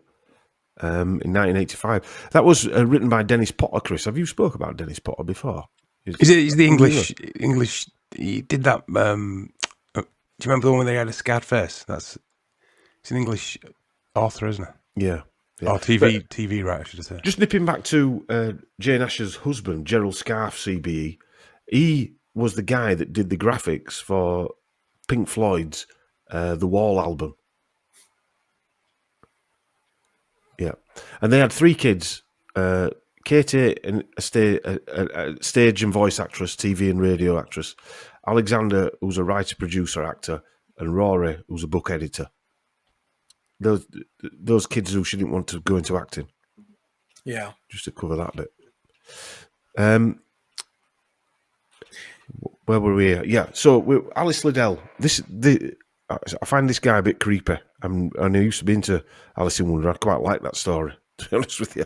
But now you know the information, I can't even think about it. But Jane Alice Liddell, and Lewis Carroll share several bloodlines back to Edward III. Jane Asher played Alice's mother, Mrs. Liddell, in the film Dreamland that I just mentioned. The relationship between the Liddells, Dodgson, broke in June 1863. And it's been speculated that by some biographers that Carroll / Dodgson may have wanted to marry the 11-year-old Alice Liddell. Okay. Lewis Carroll is cut from the same satanic Plantagenet bloodline that were mentioned earlier, and he shares several ancestors with Jane from the Percy family. Sir Henry Percy. Sir Henry Percy, 1364-1403, born at Alnwick Castle, we mentioned earlier, or Warkworth Castle. One of the Lord Warkworth was one of the head-on shows of the United Lodge of England, if I remember right, left top of my head. Henry Percy, 2nd Earl of Northumberland, and Lady Elizabeth Percy, they're also related to her. And Carroll is also an ancestor of Lionel Plantagenet and Elizabeth de Burgh. Jane is also related to the de Burghs, and they're also ancestors of Chris de Burgh. Okay. Well, this, again, I know we talked about this before, but Stacey's work tells us that Billy's mother is the Percy bloodline. That's Elizabeth Percy, wasn't it, Mike? Elizabeth Percy, yeah. And so now we're taking a look at Jane Asher, and she also is connected into the Percy bloodline. Mm. So this tells me, we're just taking a wild guess here, that Jane Asher knew exactly who Billy was, and vice versa. So, it's very, very weird in a way. But like we were saying earlier, they've got these bloodlines, and everything is kept within that circle. Mm. Yeah. Interestingly, Julia Arnold and that's Julia and a younger sister sat down, Ethel Arnold. That's Aldous Huxley's mother is Julia Arnold, from the Arnold family. They've also got a famous American side. Their gene line goes back to Edward III through Thomas of Woodstock. Bear in mind that Aldous Huxley was probably the protagonist of the mescaline and LSD into the 60s. Woodstock is well known for right, that drug, isn't it? Yep. Interesting, isn't it? All these names keep coming up here. That and the Summer of Love with the Monterey Pop Festival. Woodstock is, I equate Woodstock right up there with the Monterey Pop Festival. Yeah. There were just some pictures I put together. Chris de Burgh, Lady in Red. I thought the song was written about Princess Diana, but Chris tells me it was written about de Burgh's wife. But anyway, but they're also related to Richard Branson as well, who likes dressing as women, likes dressing as air hostess. So he shares the de Burgh bloodline. Virgin Airway. Yeah. Wow. Okay. Yeah, and he shares a de Burgh bloodline, and he's got his boats and one of his planes called the Scarlet Lady. And one of the Scarlet Woman is obviously a Scarlet Woman isn't like a phrase, isn't it, used for a woman who's a bit loose, if you like. Right. Yeah, but Chris de Burgh is an Argentinian-born musician, a songwriter, and he's traced his family's tree back to Robert the Bruce, King of Scots. His maternal grandfather is Sir Eric de Bruce, a British Army officer who served as Chief of General Staff in India during World War II. And Colonel Charles John Davison is Chris's father, a British diplomat. But he just penned Lady in Red, Mike, and it were a big hit. Yeah. That was the only song he did, wasn't it, Dom? Yeah, probably, yeah. You know, you could pen that song, and if you didn't have the machine behind you, it would go absolutely nowhere. As we say in England, that song was shite. But it was massive, wasn't it? It was massive. huge. It was number one for ages. Yeah. A proper wedding song, isn't it? He was like he got under the cash cow because his voice was terrible as well. Yeah. His great-grandfather was Lieutenant General Sir Edward Arthur Fanshawe. De Burgh descends through Robert de Bruce's second wife, Elizabeth de Burgh. Yeah. Asher de Burgh, Lady Di, all descend from Robert the Bruce. A Scottish king. There you go. Yeah. You wouldn't want to make this. You couldn't make this up if you wanted to write Game of Thrones around it. See, that's the thing. You're going through this, Dom, and I'm thinking to myself, all these people that don't get this. No, this stuff is not true. You know, all these people aren't related. Everybody's related at some point. I'm thinking, come on. Yeah. Put your thinking cap on. Yeah. Yeah. It's strange, isn't it, that the all of these people are related, and yet I can't believe that some of them don't say, "Oh, you're my cousin, by the way," you know, or you know, they might be at the Live Aid or something like that, and they can't all realise that they're all cousins, or you know, the set designer of the film isn't a cousin of such and such. It's just, yeah. We'll come on to this guy. This is Jane's maternal great-grandfather, and he's part of the Phillips family, or the Phillips family. It's spelt in different ways. He owned this property here, built by I think it was Sir Edward Phillips. It's called Montacute House. So, I mean, this is just a normal house. Most people live in these houses. I'm going to say it's very similar to where we grew up, Dom. Yeah. I wonder who mows his lawn. Yeah, I was going to say the lawn with a bucket on it. Which army of gardeners mow his lawn? Yeah. So yeah, I mean, the Phillips family. I mean, Sir Edward Phillips, who's there, was the Master of Rolls and Chancellor to the son of James I, who was his heir, King Henry, became King Henry, the Prince of Wales. You know, these people working directly for the royal family. So Sir Edward Phillips, this is when we were listening to Sir Julian Huxley talk about the genes of these people, the pedigree, I think he said, this is the pedigree that they're looking for. That's why roll on 200 years' time, Jane Asher or Peter Asher's running Sony. Right. Mm-hmm. Because that's the background that they've got. And he built that mansion there, Montacute House, which is still standing and now in the possession of the National Trust. Oh, okay. So Sir Edward died on, wait for it, 11th of September, 1614. Yeah.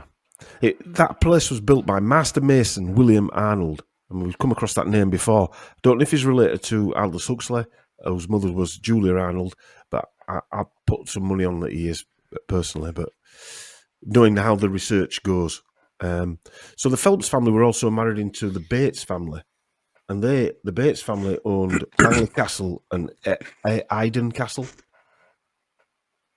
So we're talking a depth here. We're not talking, oh, Mike's great granddad married somebody who was actually distant related to such and such, whatever. We're talking to people that owned castles here. You know, not just one, owned castles and massive stately homes.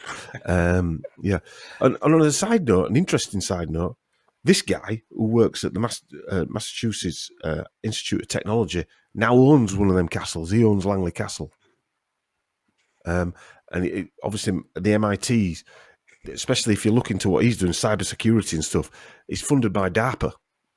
Okay. Yeah. Yeah.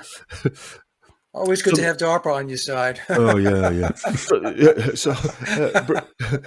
So this is also owned by the Phillips family. This is called Brimpton de Eversey House. Yeah, I guess the word "small" wasn't in their vocabulary. I mean, these are proper stately homes, aren't they? Yes. And those stately homes now in England, they're almost like money laundering operations, aren't they? Well, part of the National Trust. Yeah. They apparently gave them away to the National Trust. Yeah. A lot of them still live in them, you know. Yeah. In like one corner of the house. Yeah. Sir Thomas Phillips of Silsand, 1445 to 1520, was esquire to the body of King Henry VII, who Jane's also related to, we'll come on to in a sec, and was appointed one of the stewards and receiver of the lordships. I'm not going to pronounce this Welsh name, Landstefan. I can pronounce that. So Henry VII is a great-grandfather of Jane Asher's, and the Phillips family, who's a distant great-great-great-grandfather, looked after the dead body of King Henry VII. Just a coincidence. If people are listening, I'm sure people who listen to your shows aren't like that, but you do get some odd comments, don't you? That people, oh, well, everybody's related to Charlemagne or wherever. Sorry, I'm not buying that one. Not in my research anyway. Well, first of all, you can't just say that. You know, you have to be able to prove that. If you're going to say everybody's related to somebody, you have to be able to put forth the evidence and the proof. You know, you guys are going through the process of putting together your evidence and proof, but you know, people just shoot their mouths off and they type before thinking. So anyway, so Sir Thomas Phillips was owner of Picton Castle, or it's called Silsand Castle, and he's a great grandfather of Sir John Phillips, first Baron of Picton Castle in 1560, who's also related, obviously, back to the Phillips family, who Jane's a distant relation of. That family also own Rock Castle. So I mean, these, you know, we've pointed out about 5 castles here. Last time we pointed out about 7 or 8 Masonic lodges named after her family. Now we're pointing out that there are castles that they owned within the family. You know, and people might not think that's important, but I think it's pretty important that they are part of the establishment. Because Jane Asher, when she was wheeled out in the 60s, was just this pretty young actress. Right. Nobody told you any of this information. Well, look, a potato farmer didn't own that house. No. Right? Yeah. So what it's talking to and what it's speaking to, for those that are, you know, kind of not there yet, is that this is the elite circle. This is part of the control system. And, you know, if you don't believe there's a control system, I don't know what to tell you, but there is. And what you're being shown here is that the control system's been in place for a long time. And people are connected to people who are, you know, the then part of the control system. And they brought forth the future people that would be part of the control system. So they keep it all in the family. And that's how the process works. So the Viscount of St. David's, I found this interesting because we come back to music again. And this guy apparently is the latest Viscount, and he would be a cousin or a distant cousin probably of Jane Asher's, and he's the latest Viscount of St. David, and he is the Honourable Roland Augusto Yestin Estan Islao Phillips. He's going to be he's the youngest son of the third Viscount of St. David, and Augusta Victoria Correa. And he's quite an esteemed musician. He's the presumptive heir of the Viscounty, and he'll become the fifth Viscount. But they don't just inherit one title. They've got, some of these people have got several titles that they've married into. He's got 1, 2, 3, 4, 5 baronies, as well as the barony of that Picton Castle that we showed earlier. I showed it a minute ago. So and he's related to the Ashers too? Yes, he'll be a cousin of Jane Asher. And during the 2020 nonsense, he calls himself Roland Sharpeville, as opposed to him calling the Viscount of St. David. He assembled the world's first professional lockdown backing band, which included well-known session musicians, all living together under one roof in a rented Norfolk mansion. That's it there, Vowood, a Grade 2 listed hall. The James Bond film composer David Arnold, another Arnold, possibly related to Huxley, worked with Sharpeville on material forming part of a public awareness campaign designed to promote unity amongst the general public in 2020. Sharpeville and his band, a group of musicians, has worked with acts including Paul McCartney. There you go. These people don't just magnetize together by accident. No, because otherwise, I don't know how many words that are written down on this piece of paper or slides. You couldn't bring all this stuff together and say he's related to that and that, but they're all working together by accident. Right, and then you have the whole COVID lockdown thing, and I'm assuming they were in all one home or residence. Yes, and it's just a bunch of nonsense. I mean, the whole thing is contrived. Yes. It just reeks of bullshit, if you ask me. Yeah. These are the stories they put out there. This is the propaganda that's put out there. Oh, we're all in one building and we're all playing together. We've got our masks on. Don't forget to put your mask on. I'm just so sick and tired of this stuff. I know, it's boring, isn't it? The stories, it is. It hurts your head at times. It does hurt your head at times. But this is the tree back to Jane. King Henry VII was Jane's 16th great grandfather. Okay. So where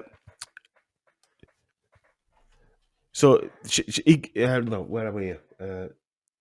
The Francis Wolseley and John, the yellow line there. So these are connections I've picked, and they all have Masonic connections.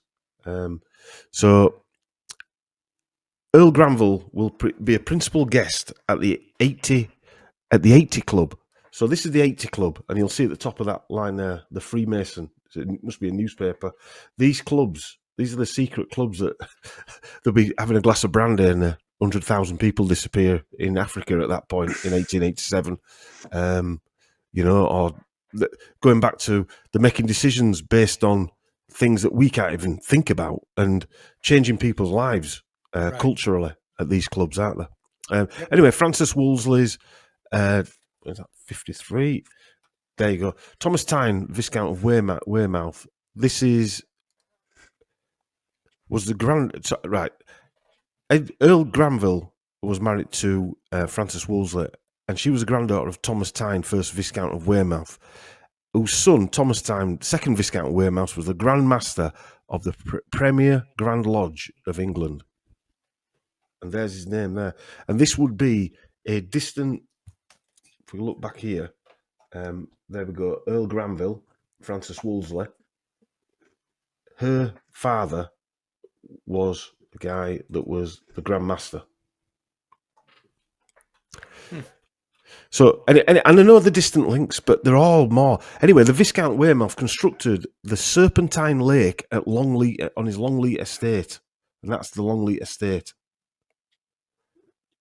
I mean, everybody just builds the Serpentine Lake, don't they, Mike, in the back garden? But they all link into the Earls of Sunderland, back into that area where the Earls of Northumberland, the Percys are. They're all intertwined in that same area.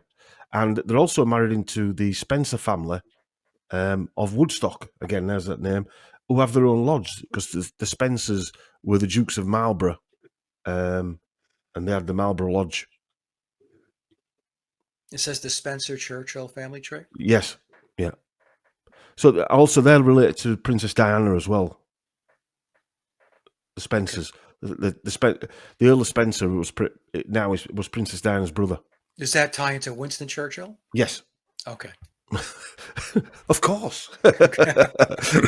Just a wild guess on my part. Yeah.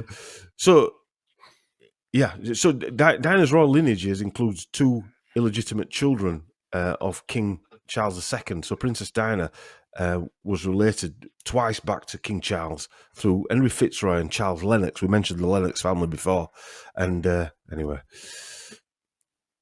So just to finish off, this is what sort of got me started, to be honest with you. Jane Asher is related to King Edward III. She's also got royal Welsh royalty, or ancient royal Welsh royalty. And so is John Lennon. So is Eminem. So is John Densmore. I mentioned earlier that Eminem, his great-great-grandfather, Increase Mathers, was the guy that brought the law in to burn people at the stake. Well, John Densmore, the drummer of The Doors, he had a great-grandmother burnt at the stake in Salem. Quay also has all this Welsh royal lineage as well, as does the Bush family, and loads of other people go through this ancient Welsh royal lineage.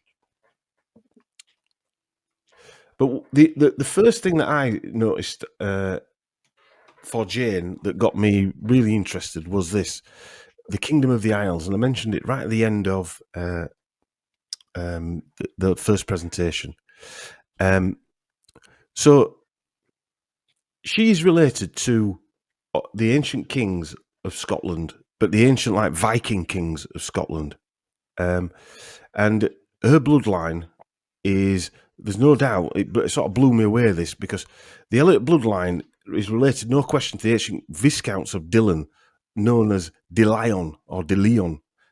We take it back to Sir Henry de Leon in 1185, and he accompanied Prince, later King John, to Ireland and acquired extensive land grants in the counties of Longford and Westmeath.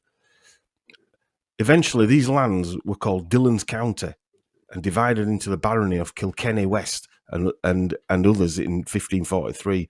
And the name Dillon comes from the French name de Lion.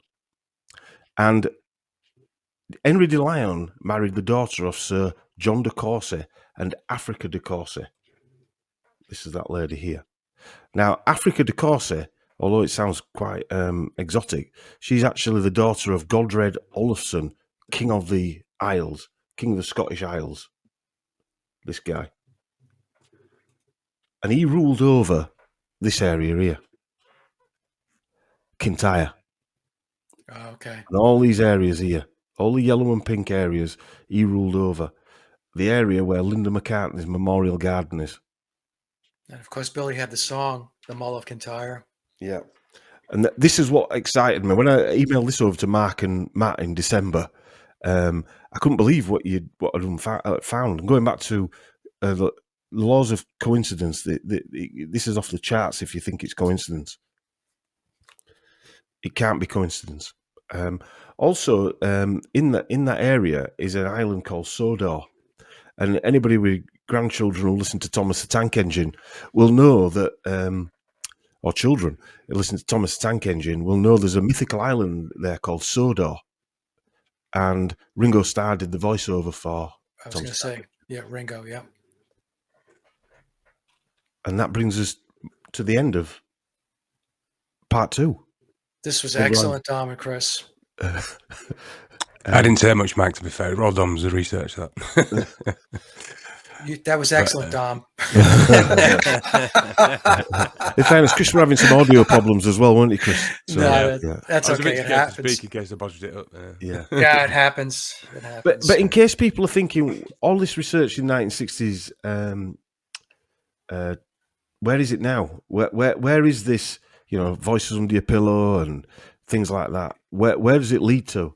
And this last video I'm going to play is a professor called James Giordano, and he's not on our side at all. He works for DARPA, and he was doing the rounds in 2017.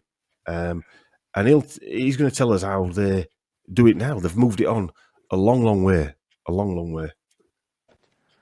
Moreover, we can induce a number of neuromicrobiological agents to then incur something called high morbidity. These are not necessarily mortal agents. We can modify the existing palette of bacteria and viruses through the use of gene editing techniques. Very viable. This has been some of my ongoing work with my colleague Diane Diulis at National Defense University. And what we can also do is recognize that there are existing microbiologicals that can be harnessed to then induce the effects. We can also engage certain chemicals that way. What we want here is a morbidity factor, not necessarily a mortality factor. I want to make people sick. And what I do here is the virus is not necessarily the bug. The virus is what I put over the internet. Let me show you how I can crash a system pretty easily. I affect key individuals here, here, and here. And then I take another community in the back of the room. I affect key individuals there. And then I take another community. I affect key individuals there. And then I do what every good attributional group does. I beat my chest and take credit for it. And what I put out over the internet is, this is a virus, a bacteria, an agent that I have infiltrated into your fill in the blank. I say it's a weapon of mass destruction. And what I tell you it's going to do is it's going to produce paranoia, anxiety, and sleeplessness. What I've just done is I've recruited every paranoid hypochondriac to think that they have whatever that is.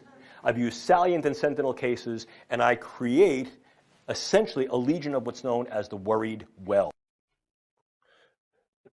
He actually said the worried well there at the end of that. That's basically banging pots and pans on the doorsteps in 2020. Right. That's right.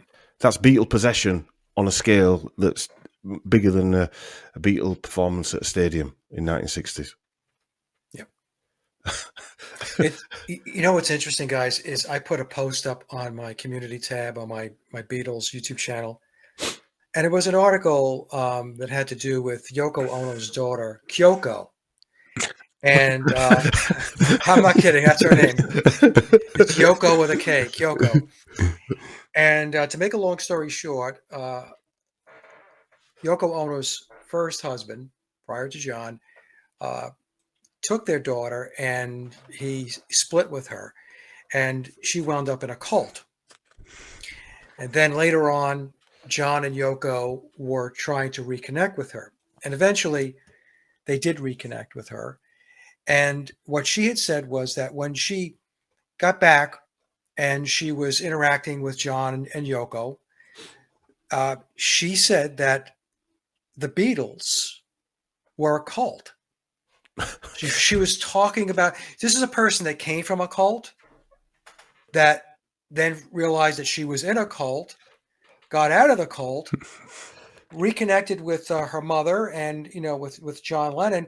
And after spending time and understanding what the Beatles were all about, she said they were a cult, or they are a cult. So this is kind of interesting, right? Where a person who was in a cult says that that's a cult too. Yes. Yeah. So it goes to the point where, you know, they can create these things and these environments and all, like he said, worry, stress, anxiousness, and preoccupy people's minds with this stuff. And when you're preoccupied with this crap, you're not thinking in a positive way. You're not doing positive things in your life. You're worried and you're trying to, you think, oh, I have to survive, you know, and you're in survival mode. But anyway, I just thought I would throw that story out there because when I was watching this, I thought of Kyoko. Well, it all fits. It was interesting to say he affects people or affect him. When I listened to it the first time, I thought he said infect, but he said affect. He didn't.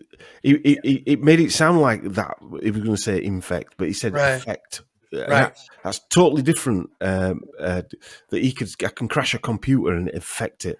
Just like what William Sargent was trying to do with his voodoo experimentations. They've made it electronic now. Digital. Yes. And he was referring to it, he was talking in terms of a virus. Yes.